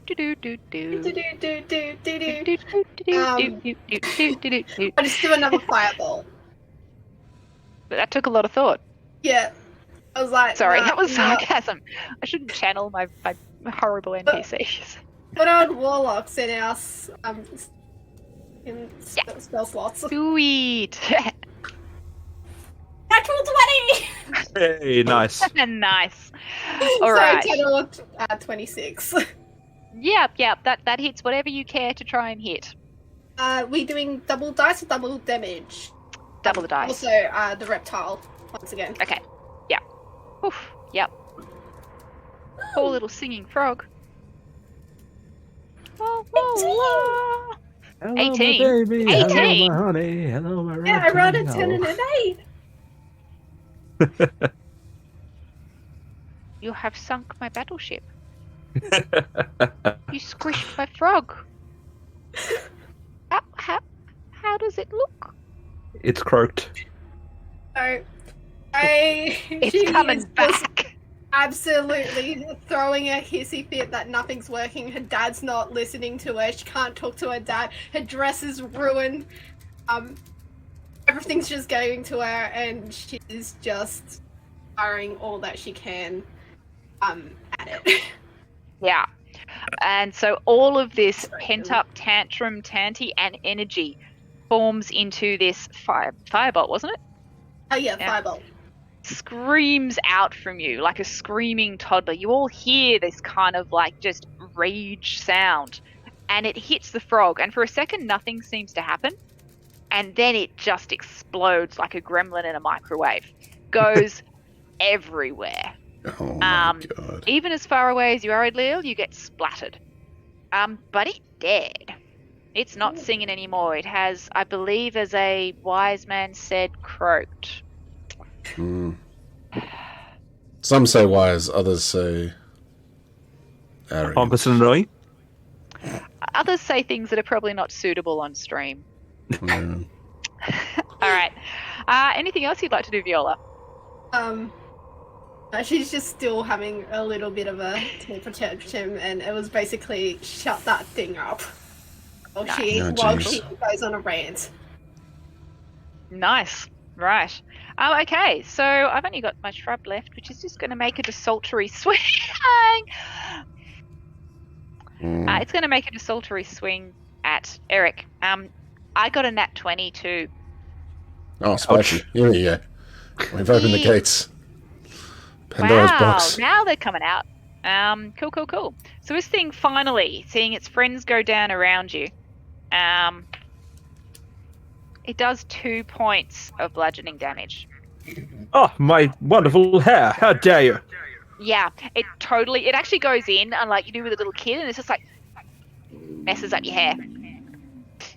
You bastard! It's now your turn. Take this, you cad! 21. Yep. And that is a 6 plus You don't 9 even need a damage. 6 plus. It's so dead. So tell me how, in a flurry of injured sense of self, you destroy my last little plant. George Basically Bush going is at it- born. Basically going at it like a pair of hedge trimmers, chopping it into tiny pieces, beating the pieces down, lighting the ashes on the bits on fire with my torch, and just Yep. having a real Stomping don't them you into touch the my ground. hair, not the hair. Not the hair, you bastards! Made the fatal mistake of touching the hair. Nice. And with that, 2 emotional outbursts, which, you need to feel these emotions. It's really important to express yourself in a healthy way. We are out of Yeah. initiative. And do we want to take a quick break?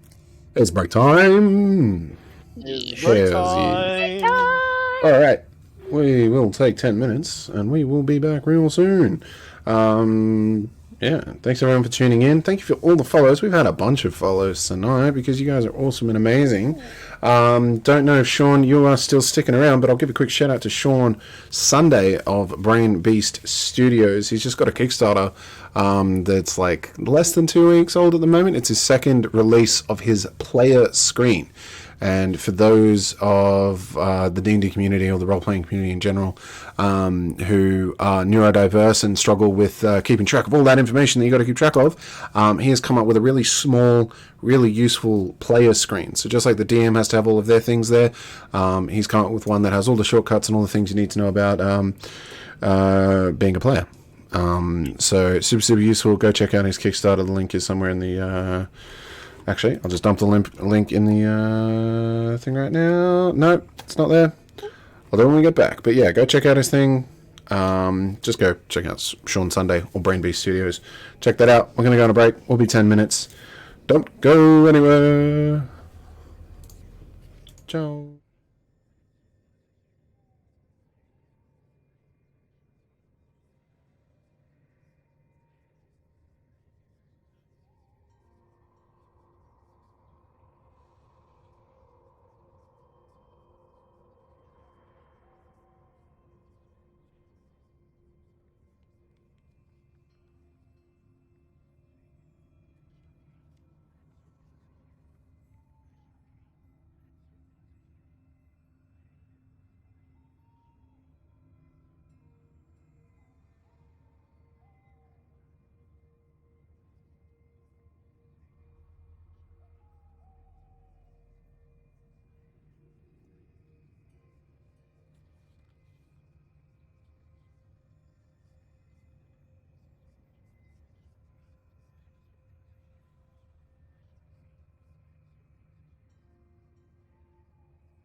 Hello, we're back. We're just waiting on our 5th member. But in the meantime, how's everyone doing tonight? Everyone chilling in the chat. Might just thank all of our follows for the evening and the last few days. We had Jambalaya 4 days ago. I think that was on my last stream on Thursday. But then we also had Nefith Snile, Mies the Moose, Enchilla. That's me. Enchilla is you. We had Erin, or Rin, Scrappy the Goblin, Wendigo Wiz, and Tamaz D this evening.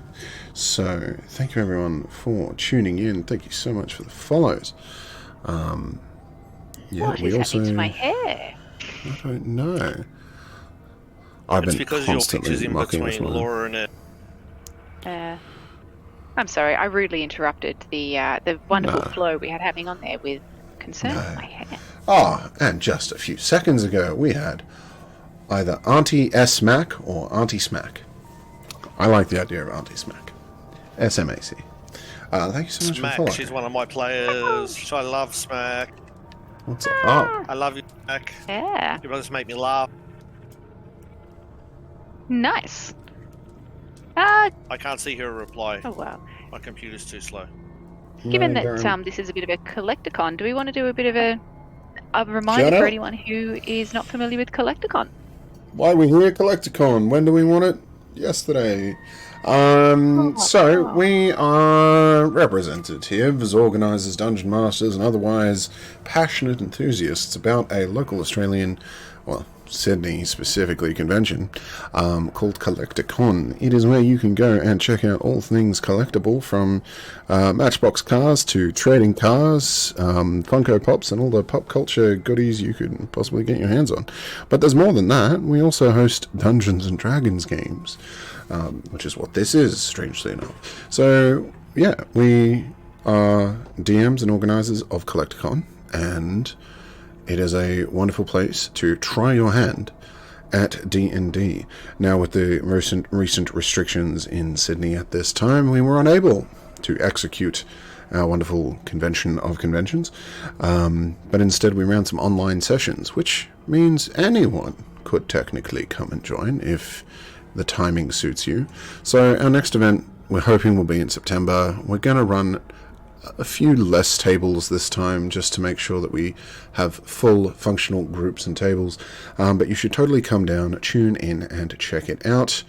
And I kind of hope that we run some more online stuff in the future, because It was a lot of fun. yeah, it was good fun, and we want more people to play. We introduced a lot of people,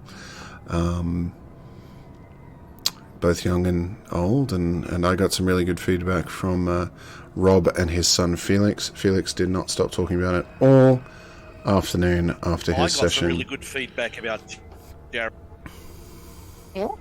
Yes, Magic feedback about you from the same. thanks, man. Yeah, I saw those posts where they thanked us on Facebook as well. So, don't know if that's what you heard, but yeah, that really made the whole day worthwhile. So yeah, that's what we're doing. But everyone is here now, so we may as well truck on. Thea, no pressure at all, but just a rough idea of how much longer you want to go for. But also, if we don't finish this section of our adventure, let's keep in mind that we can always do another session in the future, and happy to keep doing it till we wrap it up. So okay. no pressure to keep going, and no pressure to be early. Yeah, no pressure to go early. That is okay. We So- we actually paused at a good point. There is not 1,000 levels to go in the dungeon. There's only like about maybe 16 or 17 more levels, so we'll be fine. Okay, so not a mega, but a dungeon. Just a reasonable size, like get through it in a day or week or something. No, it's This is designed as a one shot, so I can't imagine we'd be going too far over. But that is 100% up to you guys. As always No with dramas. D&D, it is what the it's not just the dungeon master who's telling the story; it's everybody here. And I think I'm in for the long haul. I think we have all been in games where here is my idea, plot, players, and that's why I love this game. It's so much fun. So, Fantastic. with that encouragement, players, you find yourself standing in this warm, humid, fairly dark area. Idlil, you notice that even though you've been exuding moisture, everybody else is quite moist as well because of all of the extra humidity from the plants. Excuse me. There don't appear to be any creatures around. What would you guys like to do? I mean, there's bits of creatures around, but nothing whole. Yes, I check the bits of this frog. I don't know what I'm looking frog. for, but I'm Okay. looking for... Are you looking for something magical, something clue-like, something nature-like? I guess it'll probably be a nature check. I want to know if this was just a large beast or a augmented by the arcane. Okay, it's probably more of an arcana, but Sure. if you want to do Whatever nature, works. and yeah, I feel like it's more arcana, to be honest. Arcana works for more. Where the hell did my character sheet go? There it is. Well, Idlil's trying to find himself. This many. Okay, yep. There's just so much bits of frog. It looks like someone did a really bad job of filleting this. Like it looks like they tried to cook it. Like someone did, but they weren't really professional. There were no chef. Well, this Okay. is a personal trigger. X-card. Okay. All right. What's everyone else doing? What's this big? Is this just a vine, or does this look like it's alive? Or Yeah, so it does look like it's alive, Something in the- but it doesn't look like it is sentient or reaching out to grab you. When you look at it, it doesn't look like anything other than a plant.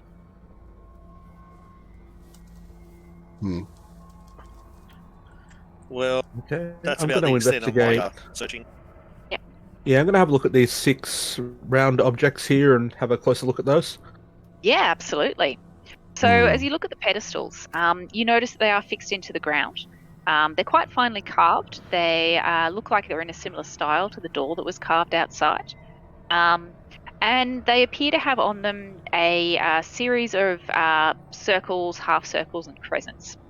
So on the one that you were standing closest to, so that one there, you see there is like a full circle, like a full Full moon. kind of like that, yeah.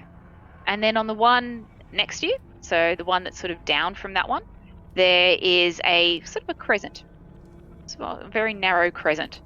On the one down the bottom that Edlil's standing next to now, there is there's nothing. Looks like there's sort of like an empty space almost. On the one that is directly in front of the one Eric's on, there is another half crescent, but it's on the other side of that first half crescent. And then on the one here, it's the middle one of the far, yep, there is a half circle. And then on the final one, so the one in the furthest away from everybody, there is a not quite full circle. Okay, do the pedestals rotate at all? If I try They and don't appear move to, them? no. Okay. No. And are there any Is inscriptions there a on any of door them, up on like these writing? No, there's no other writing on them. 1, 2. There's 6 plants over here in the ground. So those plants are sitting in pots. So, Viola, you were saying something? I was just gonna say, so I'd imagine she's still like just rambling on, throwing a tantrum, like just rambling about everything now into like other issues about her life, whatever. And with that, I'd imagine that's what's keeping a bit of that flame. It's a flame of, I'm gonna butcher this really badly. Bad guys. Xanthus, it's a fake. And it's while the flames are present, there's just a like flame going around that creates a 30 feet of light. Imagine like it's just rambling, and that's what's keeping the flame, just to make the like room a bit brighter for the people who can't see. Nice, yeah. So this sort of is like people that can't see, and I like how sort of open and inclusive you were about that, considering there's only the one person without dark vision. People, one person. Yeah, we don't want anyone to feel singled out here. She's just babbling on about like every little issue that has come forth. Yeah. Like since the curse has come, that she's got no money. That she was in a shop at this one time and took the dress that she wanted and such, and just babbling on. There's a lot to unpack that's going on. Yeah, it's just a lot of emotion that's coming all out at once. It's cathartic. Cool. Yeah. All right. Keeping the flame alight. Yeah. Cool. Literally. I'm gonna walk up to her. I'm gonna walk up to her face to face and say, "I'm gonna need you to unfluster." Fine. Work it out. Go take it out on a bush or a pot plant. Speaking of pot plants, walk over the plot plant, just like kicking the ground, like like bubbling still under my breath. Little kid, like meow. Yeah. Are there any markings on the pots at all? No, they just appear to be plain clay pots. Okay, I guess I'll just pick one up and place it on lucky pedestal number 1, just to see what happens. Okay. It's about the right size to fit on top of the pedestal. It looks nice. Yep. Oh, that's nice. A spiffing. What? I'm going to do that to the rest of them. And then I go and do that to the rest of them. Cool. Alright, so you pick up While all this is happening, I'm gonna keep an eye on the top of the stairs, because we did see some movement up there before. I might even like walk up with Ant and just be like, we were being watched before. Yeah, I saw it too. Do you want to? It's gone. Do you want to do a reconnaissance little scoot? I can certainly. Alright, well. I'm going to go into disappear into the shadows and go up the stairs. Cool. Alright, as shout you if you need disappear anything. into the shadows, you disappear so well, you actually go invisible. Oh, they seem to curse, really? You also go insubstantial. So for the next little while, you're going to have a disadvantage on strength checks. Okay. Cool. Do I sink into the floor, or do I use my mind to push myself? Or do I walk normal? You don't sink into the floor until you start thinking about it. And then it sort of starts to feel like you're walking through mud. So if you can distract yourself, you will not sink through the floor. I think of that the floor is solid and I can walk on top of it. Nice. So you focus your monk mind, and yes, visualize the floor being solid, and you stop sinking down and feel like you're walking through mud, and you're able to walk up the stairs. As you go up into the top room, you notice at the second level of this area, it's a slightly smaller space. You see that the stairs feed out, but there is much more light up here, and the air feels far fresher. So it flows around you, through you. It's still humid, but not as humid, and it's still warm, but not as warm. You notice that there are lights, looks like candles, evenly spaced along the walls. It's a big square room. In the center of the room, you notice that there are 6 pedestals, similar to the ones that you saw downstairs. And in the far, sort of about the middle of halfway down the far wall, there is a large fountain that it doesn't appear to be running. So that's sort of what you see from the top of the stairs.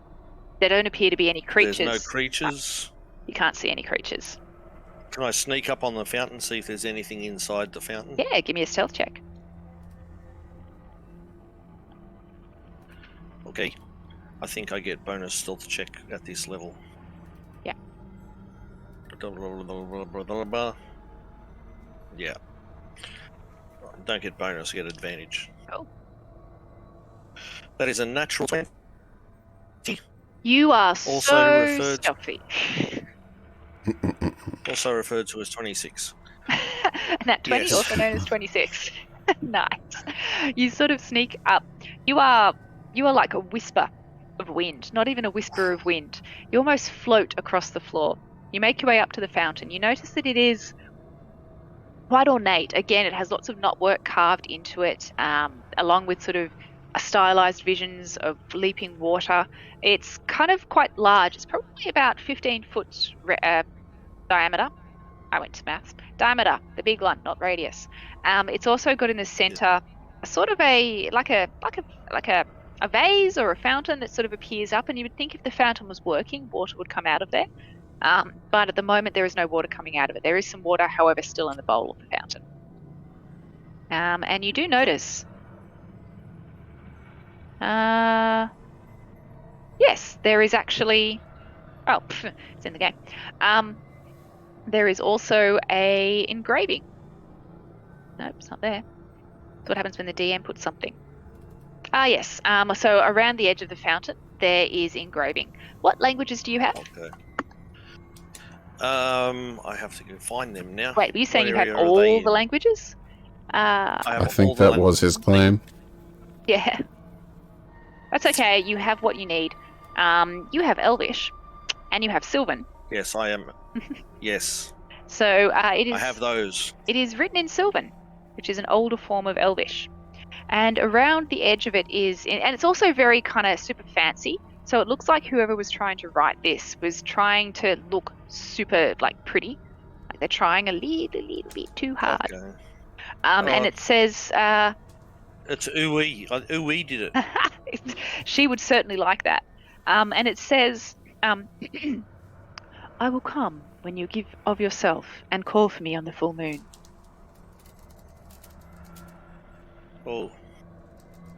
I feel this is information that the people putting pot plants everywhere might want to know. So I go back to and I explain everything you just said word for word to. Yep. Nice. Yeah. A great memory Crouching Woodant has. Yes. I will come. Oh, I will come when you what? I will come when you give of yourself and call for me on the full moon. Hmm. That is my best Sylvan accent. It's not great.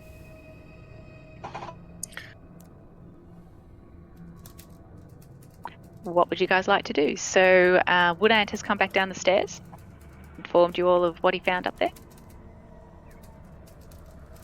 We know if it's Am I currently a still- full moon. Do you know if you're currently in a full moon?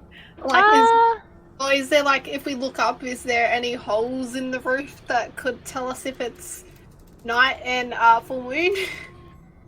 So not on the ground floor, because there is a floor above you. But you do remember as you were walking to where you are now that it was not quite a full moon. It was what they call a gibbous moon, which is almost a full moon. Hmm. Should we just put a plant on the full moon down here? Well, I've already put plants on all the pedestals, and I'm just standing there admiring my handiwork. And yes, it looks wonderful. Yes, I did a good job with that. I should take up gardening. While he's admiring that, I go take the 5 that aren't the full moon down. You do that. I would like to roll religion to see if there's any symbolism of Saloon. Yeah, for sure. Give me a religion check. That is a 19. Yeah. So what you notice is that when who went upstairs? Crouching Woodant was describing what he saw upstairs. Nothing that he described about the fountain seemed to remind you of Saloon. However, looking at the inscriptions on the tops of these pillars, pedestals. It does still seem to be the phases of the moon, which is sometimes how Saloon is represented. You do remember, though, that that Uwe was telling you that this was a hidden sort of cleansing deity. And that doesn't sound like Saloon to you. No, it doesn't. So it's possible there is some crossover, but this does not sound like the same deity. Okay. Nice check there. I think Okay. we read this script. I'm a bit sus about that one.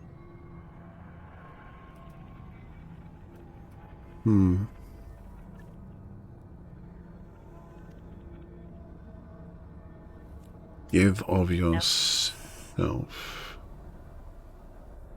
Yeah, well, I carefully take the pot plant off. Excuse me. Stand on the pedestal and confidently call out, "My name!" That is so in character. You can have inspiration. You do that. It looks fantastic. But nothing happens.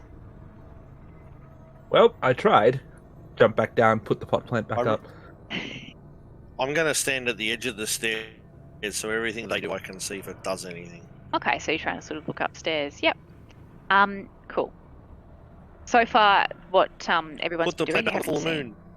You do notice that there are some Okay. sort of there is light coming in from some of the holes in the ceiling from upstairs. So it is not completely dark there. You can look up and potentially see stars and moon planets.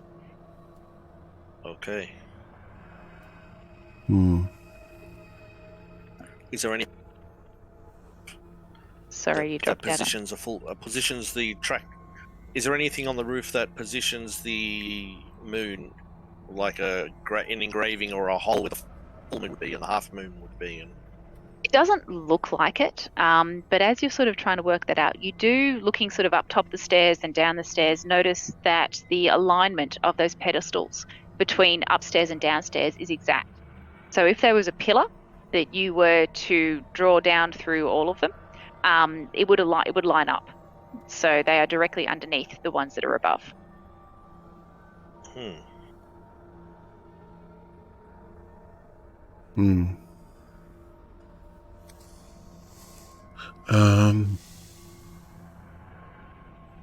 Just letting you guys know I am setting a timer. For no reason in particular. That's comforting. sigh. And is the fountain directly above the plants as well? So The pedestals. no, so the fountain is against the wall. So the pedestals line up, the Okay. fountain is against the wall. Well, give of yourself could mean literally, blood sacrifice, etc. Can I cut my finger and put it on the full moon pedestal? The one downstairs? Yeah, you can. Both. So you're going to do both? What do we see upstairs again? Sorry, there's pillars. Looks a bit like this. You'll have a look on Roll20. Oh yeah. So you have 6 of these pillars and then the fountain in the far room, and each of those little lights around the corner is almost like a candle, but it seems to have been... You don't notice... Nobody came up here to light them. There's no other entrances apart from the stairs to the door. And then what are these 6? Are these like other pedestals? They're exactly the same as the ones downstairs, but they don't have any carvings on them. Alright. You mentioned some candles that weren't lit. Can we go and light those? All of them are lit, sorry. That was a misspeaking on my part. Oh, good. Crouching Wood Ant, are you still going up to put blood on the bottom and the top pedestal? Yes, I am. Oh. But I am remaining aware of anything that might be sneaking up on me. Cool. Okay, so as you go to... Nothing happens downstairs, where everyone's sort of puzzling, and you've got Eric admiring the garden and probably considering doing a little bit of like remodeling his own place as well. We still have Viola still having a very like kind of quiet tantrum at the moment. Crouching Wood Ant, being a man of action, comes up, puts a bit of blood, smears it on top of the moon downstairs. Nothing happens. But as you go upstairs, are you going up by yourself? I'll go with him. All right, so you two both I was head going to say upstairs. I can't say that, but yeah, he's coming. Yeah, I it's wanted, like, I wanted to I'm check hoping out someone- upstairs. Yeah. Yeah. Okay. So you both come upstairs. Crouching Wood Ant goes up to the. Would you stay at the stairs or would you come? No, I'd come over as well. Okay. Yeah. Okay. So as you walk over, sorry, I'm just adding bits. You put your palm down onto the one that would correspond with the full moon downstairs and put some blood on it. Yep. Are you going to say anything? Spit your name. My name is Woodant.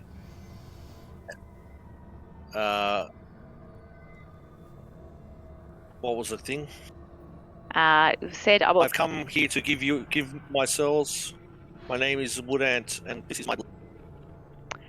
As you say that, there is a bubbling noise in the fountain, and water flows out of the top and starts to cascade down the sides, more water than it appears that they could have held there.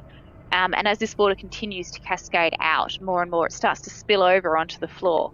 And then that water runs towards you, and then it starts to form itself up into a humanoid figure. And it That's not continues me. to form into a larger figure. Ooh. And suddenly standing before you, Right, I didn't get. taller than yourself, taller than most of you. It's about 9 feet tall. Is a beautiful, fey-looking creature. Has flowing, pale blue hair that seems to sort of float as if it's in water. It's very pale, almost translucent skins, wearing robes that kind of seem to float. Pale eyes. I dropped to one knee and bowed my head. Nice. This figure sort of floats and almost sort of reaches out a hand. Says, "You have called me. You have given of yourself. Why have you called me?" Well, my friends and I have a curse, and I was hoping that you'd maybe get rid of it for us, and happy to do anything you want for it. Even if I have to sacrifice myself for my friends. Don't say that. The thing sort of, as it's floating, as you say, "sacrifice myself for my friends," it sort of stops for half a second and then continues kind of undulating. "I see. And what is this curse you seek to be cleansed from?" I think I'm affected by some sort of elemental air curse where I keep disappearing and falling through walls, and my buddy here plays his flute and fills a room up with water, and we've got two friends downstairs. One keeps setting herself alight, and the other one keeps sneezing dirt all. Oh dear. That sounds terrible. And what sins brought this curse upon you? He helped some guy. I'm kind of like looking at Well, if I may, I can never know how to say. wait. I mean, what's looking a at sin? you, giving you kind of like I don't know what to say. Yeah, I mean, like, what's really a sin? I mean, did we maybe do some wrong? I think we may have, but it was an accident, and I have good intentions. So, what we did was, like, open gateways to, like, elemental planes, and, like, unleashed a whirlwind of elementals, and then, like, again, subjectively, these cultists people were like, "You shouldn't have done that. That was near a good idea," but we did it, and we didn't know that it was a bad. Anyway, we didn't, like, we were trying to save a little girl. Where So, was this? it was like way in the forest on the pyramid thing. Just give me a quick wisdom saving throw, if you would. The total of 4. You sort of, as you're trying to get these words out, you're sort of looking there and sort of stumbling more and more. It's sort of the eyes of this creature kind of almost go white, and you sort of feel they're looking into your soul, and then suddenly you're taken back.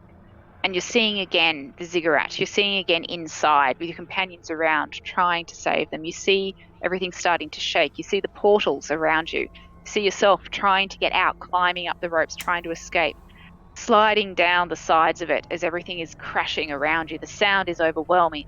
You find yourself that sense of relief as you escape to the edge of the forest. And then you see the cultists. And then it all goes white again. And then suddenly you're standing back in the room. And as you look up at this figure, you realise, as you take your hands away from your face, you realise this is your god. This is who you should be serving.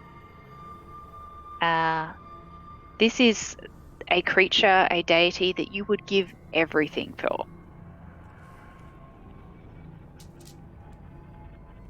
Exactly. Do I feel like compelled or inspired to You feel that way? Do I know? You feel more charmed than anything else, if I had to put a word on it. Yeah, that's yeah. It's more of a compulsion than a yeah. But I'm it's not an gonna unpleasant take- feeling. I'm gonna take a knee. So now both Crouching Woodant and yourself are on your knee. This creature floats above. I see. Well, even if you did not mean to, I fear you have unleashed great power that cares not for your kind, that cares not for the good of others, that cares only for themselves. And through your actions you have unleashed this power. This is a great sin. However, I have power to cleanse this. All you need do is move to the fountain, step into the water with faith in your heart, a willingness to give me what I ask, and you shall be cleansed. You first. Like elbow Woodant. I'm like, I've never seen a god before. I never believed him, and I follow the philosophies of my martial arts. But right now, seeing this god talk to us, I'm like, anything you wish, I will sacrifice for you. And I go over and climb in, You jump in the fountain. jump in the fountain without. Nice. So as you jump in the fountain, the water sort of coalesces around your legs and starts to move up your body. It moves up over your face, and while it feels cold compared to the temperature it was being, it also feels refreshing. It feels cleansing, and you feel a great weight being lifted off you as this water goes up over your face. Try to breathe for a moment. You feel like you're inhaling the water. It goes into your lungs. And we'll come back to you in a second. Edlil, I accept it you accept it into your heart. into my heart. Breathe it in deeply. Everything goes white for you. Edlil, you see Crouching Woodant get into the fountain, and just sort of the water just rushes up around the fountain, sort of flows, and suddenly you can't see him like it's rushing up, and then it just collapses down and he's gone. But you're not scared. It doesn't worry you. This seems like everything is right with the world. My child, the water awaits you. It's really as much. Oh boy. Oh boy.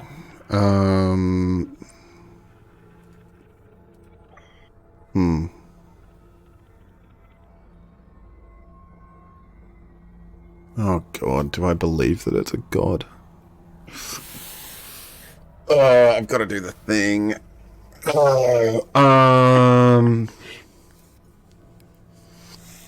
While the crisis of faith is happening upstairs, Yeah, yeah, give me a do moment. jump cut downstairs. What's happening downstairs? Thank you. I'm We so having a bit of a therapy session with Eric, and I just finished it off. You're a really good listener. I've got a lot of issues. My dad, he gave the power because I'm his little girl. Yet I haven't been and seen him in a bit. a really good listener. Meanwhile, I'm just having carefully fixed my hair and moustache. I'm doing a bit of gardening and just adjusting everything on the pedestals just so, and making the appropriate. Yes. No, I see. Yes. No, I quite agree with you. Yeah. Well, absolutely. No, really, It's astounding what insight you can grant. While I'm busily gardening and clearly not listening. No, I think he's listening. It does occur to you that your companions appear to have been gone for quite a while. As you sort of get to the end of your tearful thing, you start to feel a bit better. You know when you've had a cry and you just feel a little bit, yeah, I feel a bit lighter. The tears were a bit smoky, a little bit warm on your face. But yes, your companions do seem to have been gone a little while. Yes, I think that does look quite nice now. We might leave it there, and I think we should go upstairs. It's been wonderful chatting to you. You have such a way with words. In high sarcasm as I wander towards the stairs. High sarcasm, is that like a high elf, a high noble? Yeah, it's an additional language. I had to get a feat for it. Okay. You can only get it like level 3, level 4. Definitely not realizing it's sarcasm. Like that kind of cheers her up a little. Like, yeah, I am really good at talking. Kind of makes her feel a bit better. Alright. So you guys are going to head upstairs? Not that I want to, make you do anything you don't want to do. Ooh, choo!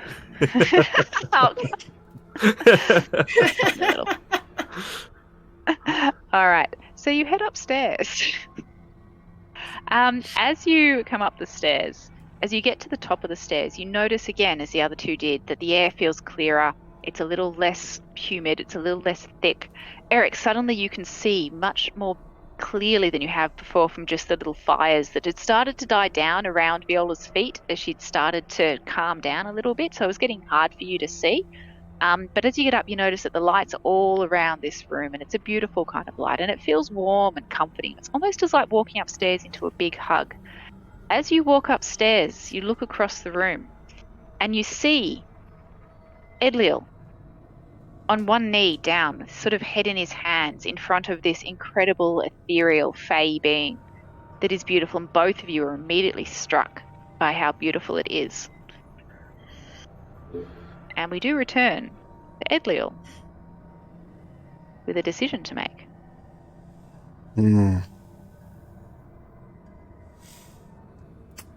Similar to Woodant, I've never found real faith. Edliel believes in the great pantheons, and he knows they exist, but has never found proof. And now that there's compulsion and this representation of what could very well be proof, it seems all too convenient. But at the same time, if it's here, it's meant to be here. And he kind of he believes more in personal fate, and if his journey's brought him here, then who is he to sort of question it?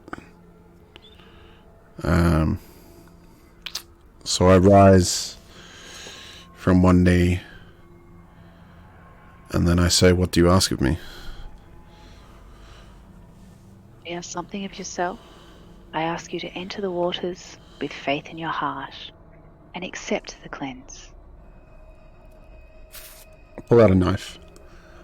I cut one of my dreads, place it on the pedestal, and walk over to the fountain and step inside.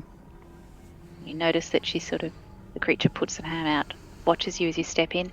Similar to crouching wood ant, the water swirls around your feet and you feel it moving up your body. Again, the temperature difference between the warm air and the cool water is very pleasant. It moves up you, across your chest, into your heart as you breathe up into your face, moving down into your mind. As you take a breath in, you feel the water going inside, and a white, bright, cleansing light seems to fill you from your soul outwards. And we're going to come back to you. What Viola and Eric see is your companion step up in front of this beautiful being, walk into the fountain. The water rushes up around them, sort of covers the head, almost incredible fountaining up, and they're gone. And you see this fey creature turns to you. Says, welcome. You also seek a burden to be lifted? What was that? Where did they just go? Your friends. Your friends came to me seeking to be cleansed of their ill deeds, to be cleansed of great evil. I agreed. They are now free of the burden they carried. Do you also carry that burden?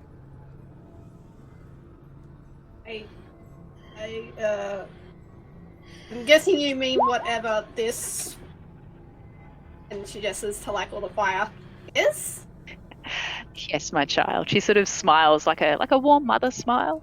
But yes, my child. I can see you too carry the burden, the weight of what you've done. Do you wish to be cleansed? I just into Eric and like,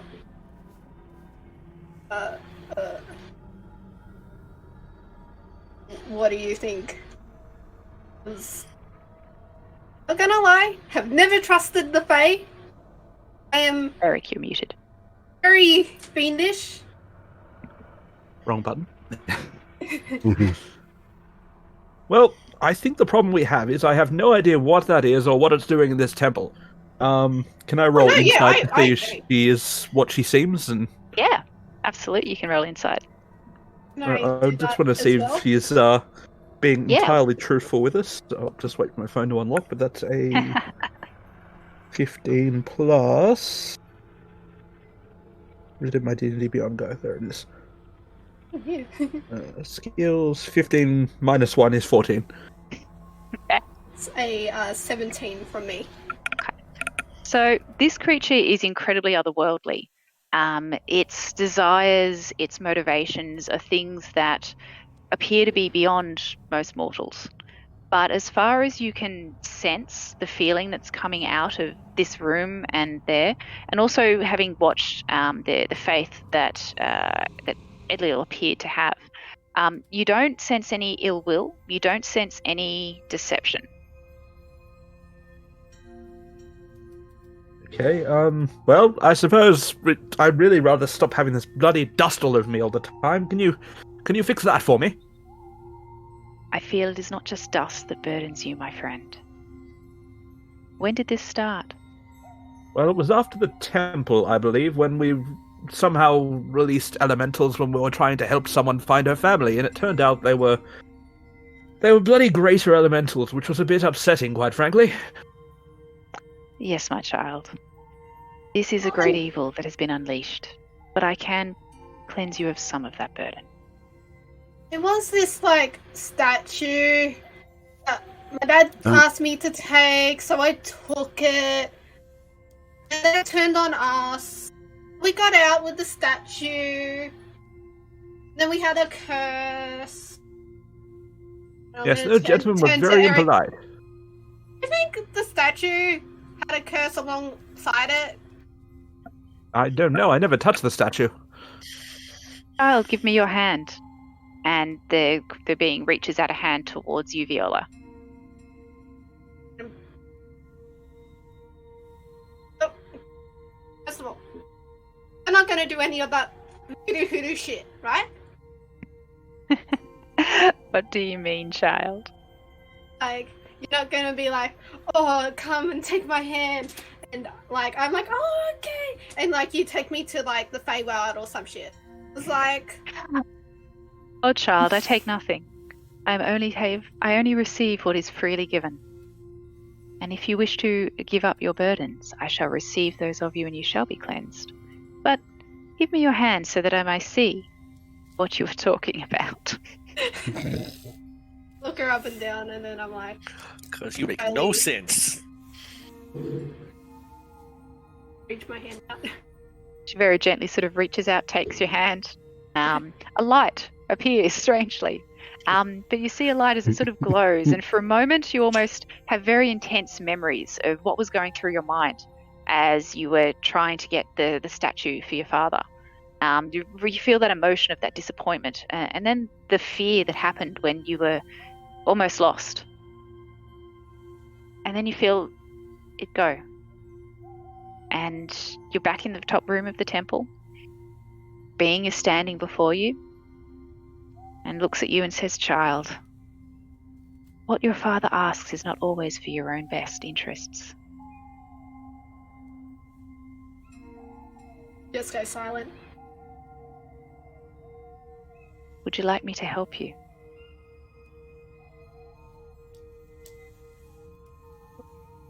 I sneeze a cloud of dirt. She sort of Perfect. smiles, laughs, looks towards you.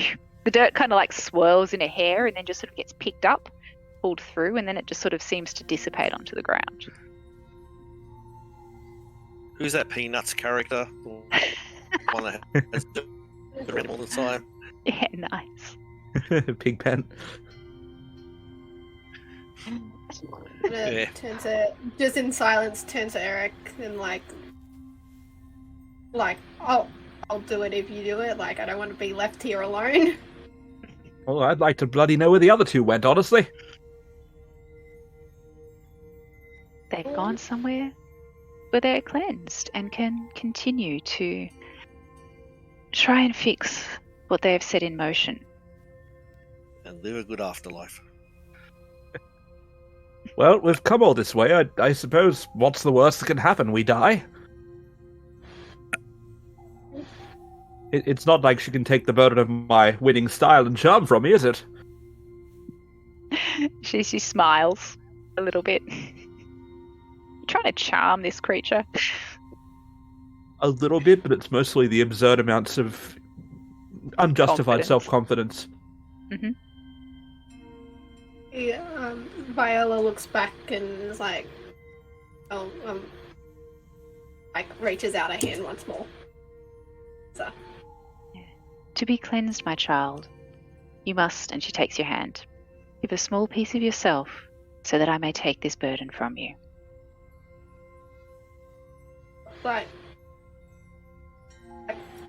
me, like, do you, because I never, you want me to chop off my hand? No, child, no. Something that you would be rid of. I take out my dagger and shave off a bit of fingernail and offer it to her. Yeah. No need to bloody cut yourself or anything. That's just ridiculous. Hi. Bends down into like her boot where she's been hiding like a dagger down there, like inside her like knee-high boots, and pulls out a dagger and like just gives her a bit of hand. Cool. And now, my children, to be cleansed, you must merely step into the fountain, open yourself up, and allow yourself to take the cleansing into you. She sort of gestures towards the fountain. Well, can't be any worse than this bloody dust. And I stomp over to the fountain and jump in. Nice. Are you going to go with him, Viola, or wait for him to go first? I'll let him go first, and then I will Yeah. very, very cautiously, like like very slowly, like cautiously, just making sure anything happens, and just keeping a constant eye on like if her expressions or if anything changes with her. She still remains that just very sort of, it's almost inscrutable, hard to read this being's face. As Eric gets into the fountain, the same as you saw happen with Edliel, the water swirls around, goes up, covers him, down, and he's gone. Sort of very cautiously, you notice that she offers a hand to help you climb over into the edge of the fountain, and just sort of lays a hand gently on your back as you're sort of there. The water swirls around. You feel the coolness moving up your body, moves up over your neck, over your face. You sort of breathe in, you feel it go into your chest and into your heart. Everything goes white. And then all four of you are falling. And it feels like you're falling in a waterfall. And you're not afraid. You feel very comfortable. You feel very safe. It's kind of like, right, whee! Hands up in the air. And then abruptly you are dumped in a pile outside Barry, the assistant at the university's office. But you bring a whole lot of water with you this time. Water goes over the desk. He looks up. Well, what? You back again? And you are back at Thirsty? the university. He's sort of like, oh no. But you do feel different. You feel as if a burden that you didn't know you were carrying has been lifted. Eric, the pain and the disappointment and the fear that you would never live up to your family's name has lessened just a little bit. Edlil, some of the memories, some of the things that you have seen cut just a little bit less sharply. Viola, the connection you feel to your father burns a little bit less with pain, and you're able to get some perspective. And Crouching Woodant, the things that you hide from, that make you hide so much, don't seem so fearful. Barry, unimpressed as usual, does offer you all a cup of tea. Because I think you should all get yourselves cleaned up. Oh, we bought all this water to clean your office. I don't know what more you want. Oh yes, I can see that. Thank you. It's very kind. And that, guys. I grab his cup from his desk, push some water off the desk into his cup, and put it back in front of him. Well, that's real kind. Thank you muchly. I'm going to pull out a dulcimer and just kind of drain the water out of it. Just give it a little test play. Like, it's not waterlogged. No, That's and good water news. does not form as you play. That's good news. I go up to the wall and press on it, and I just, damn. You are solid. You are no longer starting to fade away. There goes all those sneak attacks. I experimentally swing my glaive in this very small room. Barry, like, oh! Oh, hey, this isn't very heavy anymore. No, it feels normal. It's no longer attracted to the ground. It feels normal, and you're no longer coughing up dust everywhere. The grease in your moustache looks pristine. Viola, you're not on fire either. Your clothes are still singed, though, from before. Like, they have not mended themselves. Looks like we need to do some shopping. We should have asked her if she would give us a boon. Oh, I mean, you kind of take something and put something back. Sometimes it's just a weight off the shoulders kind of thing. Did anyone end up finding out who that thing was? Like, No idea, but I say we go back to the tavern and get dried off. She's Hey. her mother. it'd be nice to go back without my clothes burning off. I think I have a party to plan. You do remember you have a party to plan. Right? Awesome, Still guys. waiting to learn what I have to do in that role. Awesome, guys. With that, we might wrap the session up, if everyone's happy with that, Sounds unless good. there's anything else you wanted to finish up with. Cool. Not really. All right. Thank you, guys. I hope you had fun. Thank you. That was a blast. Well, You guys were cool. fun. And now I have bits of all Much your fun. characters. Yeah. That's not obvious. Cool. Crouching Woodant doesn't care. Awesome. Thanks so much, guys. And No to worries. Jared for hosting. Thanks, Jared. You're welcome. Yeah. Thanks, the You're so very welcome. Thank you everyone who followed tonight. I love you. You're amazing. Thanks so much. Really, really appreciate it. Building a bigger and better community every time we stream. With me, I'm just going to ring them off, and then Lauren, you can introduce yourself. Our DM for tonight was Thea, and she did a great job. And Thea, this is a thing that I do in my other stream game, where that I borrowed, and was inspired to continue the tradition of by a fellow Aussie streamer called the Dreaded GM, and he's not dreaded because he's notorious for killing his players. It's because he's got some amazing dreadlocks. So we're going to go raid him at the end of the stream. But something that I noticed he did after watching one of his streams is everybody has to give props. Everyone has to praise someone else for doing something cool, and have to praise themselves for doing something cool. So if you guys want to spare a couple of minutes to do that, I feel like it'd be a really cool, positive team building and party exercise. So, my props to Thea for your storytelling and weaving and just knowing where your strengths are, like building these really cool character focused quests. Yeah, like this second session was just so cool to provided a space for us to explore. Well, or at least for me to be able to explore a character and like question some of my past and motivations and how do I want to go forward. So kind of a literal leap of faith at the end there. So yeah, that's my shout out to Thea. And now you. Yes. Me. Aren't you supposed to say what you did well for yourself as well? Oh yeah. I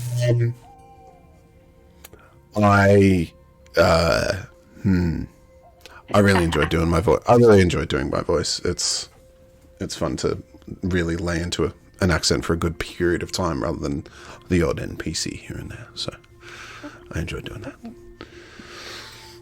I actually really want to give props to all of you because you're amazing players. I think that your trust in the characters that you've built and willingness to explore them a little bit more deeply was so cool to see. And I think it was really awesome seeing you all like interacting with each other more. Even though I don't know if your characters would really be best friends. Yeah, but that's why we make the best friends. You guys are a pleasure to play with, and I love it. So thank you very much. Thank you for trusting me.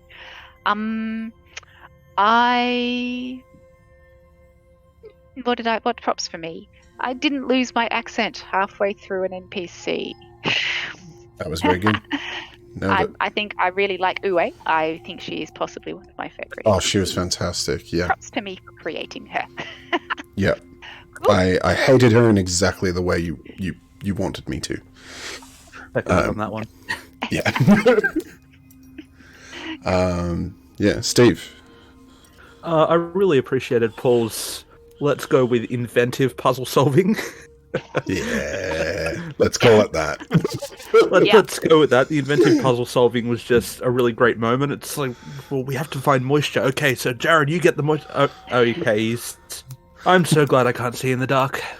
But the also unmistakable sound. Yeah. And what did you enjoy about yourself? I enjoyed doing the really over-the-top character, being so self-confident with pretty much not much to back it up. He's just so into being himself that I'm really enjoying trying to play that and make it as over-the-top and ridiculous as possible. Awesome. Fantastic. Lauren. Thank you. All the game, full experience. It was so much fun. Like puzzles were really fun. The combat was really fun. I enjoyed playing with all of yous and such. For myself, I'm not crazy amazingly good at roleplay, but like I was able to get a few little moments in, and like I really love it. I noticed you stretched yourself a little bit there, which was fantastic. You found a sort of click in a archetype that you want to go into, or a cliche in a way, but you're not afraid of it, and it's giving you the confidence to make bolder decisions. So definitely noticed that. So that was awesome. Yeah, definitely really inhabiting your character. It's awesome. That is goal for life. Paul, and I guess that thoughts? moves us to Paul. I want to give props to everyone. Thea, okay. you're an amazing storyteller. You let us go as far as we can stretch, and you come with us. Even even though sometimes even we have trouble restraining ourselves. And it's just a fantastic adventure to be part of. Lauren, I think you are a great actor, voice actor. You are taking risks, and I could definitely feel the steam building with you falling into that character and being the character. Steve always makes me laugh. I can't play a game of D&D without laughing when he's with me. And that character is just killing me.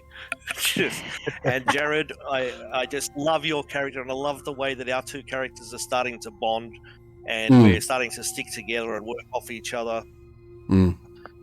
Yeah. Look forward to some moments there as well. It's easier for me to think of things. Yeah. And I just like sitting on a bug. That was my favourite thing. That was was a great moment. That was very cool. Awesome. So yeah, I mean, we could remind you again that we do this because we're trying to promote Collecticon, but I mean, we all ran a bunch of games yesterday for Collecticon. Well, most of us did, and we were involved in some way or another, and we also host and DM it. But after our debrief, and as Thea sort of reinstated right before we started this evening session, is something that maybe everyone can just humble themselves on, is just play D&D for the sake of playing it and not for any other reason. We're here and we do the stream, and it's fun, and it's great to have an audience and to promote and to make VODs and have those memories and all of that. But when you're running just like one shots or even your regular game, just sometimes coming in with less of an agenda and just playing it for the sake of playing it, and not holding any expectations, but knowing that by the end of the session you're going to have some great memories. So a little something to take away. But yeah, we do this for CollectCon. There'll be a VOD. You check it out. You'll share it with your friends. But yeah, I am going to raid my wonderful friend, Bryce, the House of Cthulhu. So we're going to fire that up and send it somewhere his way. Bryce isn't streaming tonight. It is his fiancée, Kira, and I believe she's playing some Zelda Breath of the Wild. So everyone... No, she's playing Skyward Sword, a classic. But unless there's anything else anybody wants to say, we'll see you guys sometime in the future. If you're sitting at home at the moment... This is what D&D is about. You're all stuck at home with cabin fever. Jump onto Twitch or to Roll20, or come to Dungeons and Dragons NSW on Facebook. We'll set you up with people, and you'll be able to socialize while you're stuck at home. Yeah. A little bit of a mental health message as well.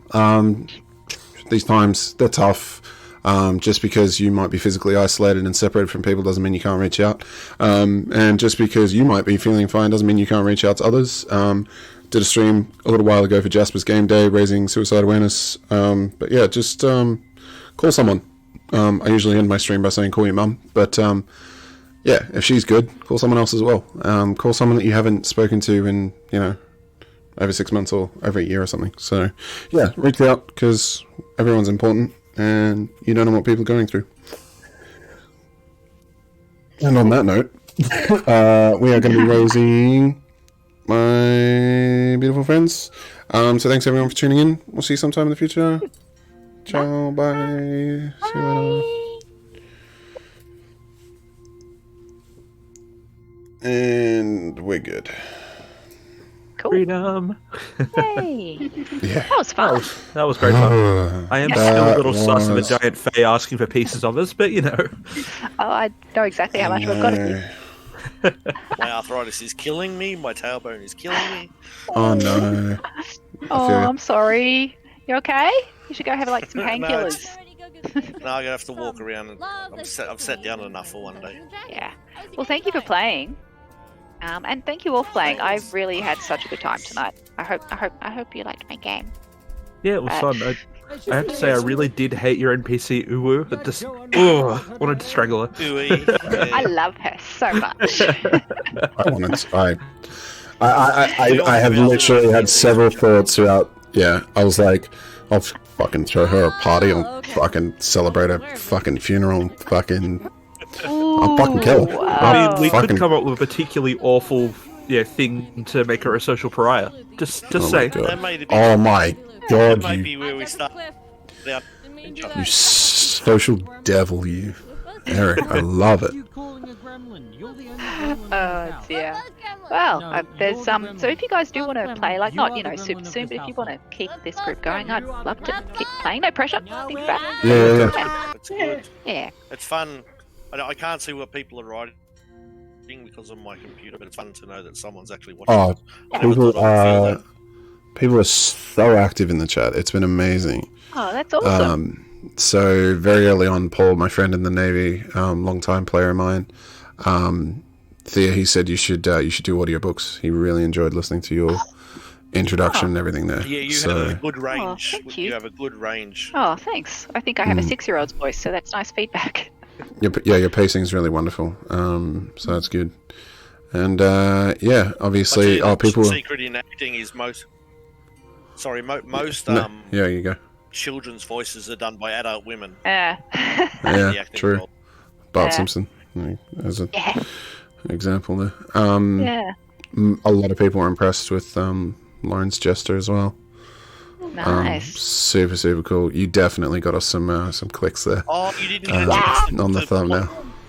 You didn't get We to, should just title it live with a real D&D with Jester. That's it. All the clicks, top stream. And it's actually impressive that we get the numbers we YouTube do. and send it to Laura Bailey. Yeah. Yeah, oh for sure. Send it to Laura Bailey. She's such a good voice actress. Oh, she's Oh, it's amazing. ridiculous. Like, Yeah. they are all amazing, but like, Yeah. Yeah. that's just They're pretty incredible. over all of them.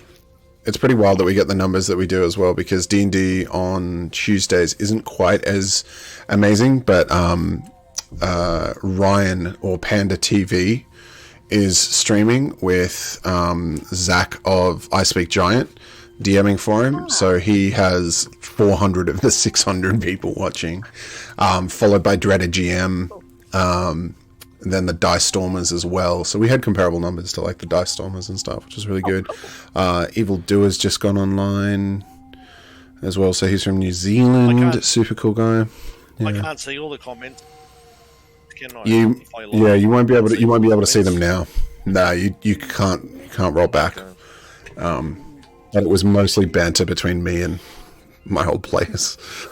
Yeah, nice. Not gonna. It's really, really enjoyable actually to be able to interact with the chat while I'm playing, because obviously when I'm DMing, I'm too focused on the game. Yeah. So it's really, really enjoyable to interact with people, and there's people to interact with, so it's really good. Yeah, that is very cool. Sweet. Oh well. Awesome. Thank you very much, guys. No, thank you. Yeah, my brain's shutting down now, so I think I'm going to go take my eye makeup off and Yeah, get some Yep. sleep. yeah. I'm gonna shower. Yeah, got it. Yeah, Phone thank call you to so make much for and- hosting, Jared. That was lovely. No, Much always a pleasure. appreciated. Thank you.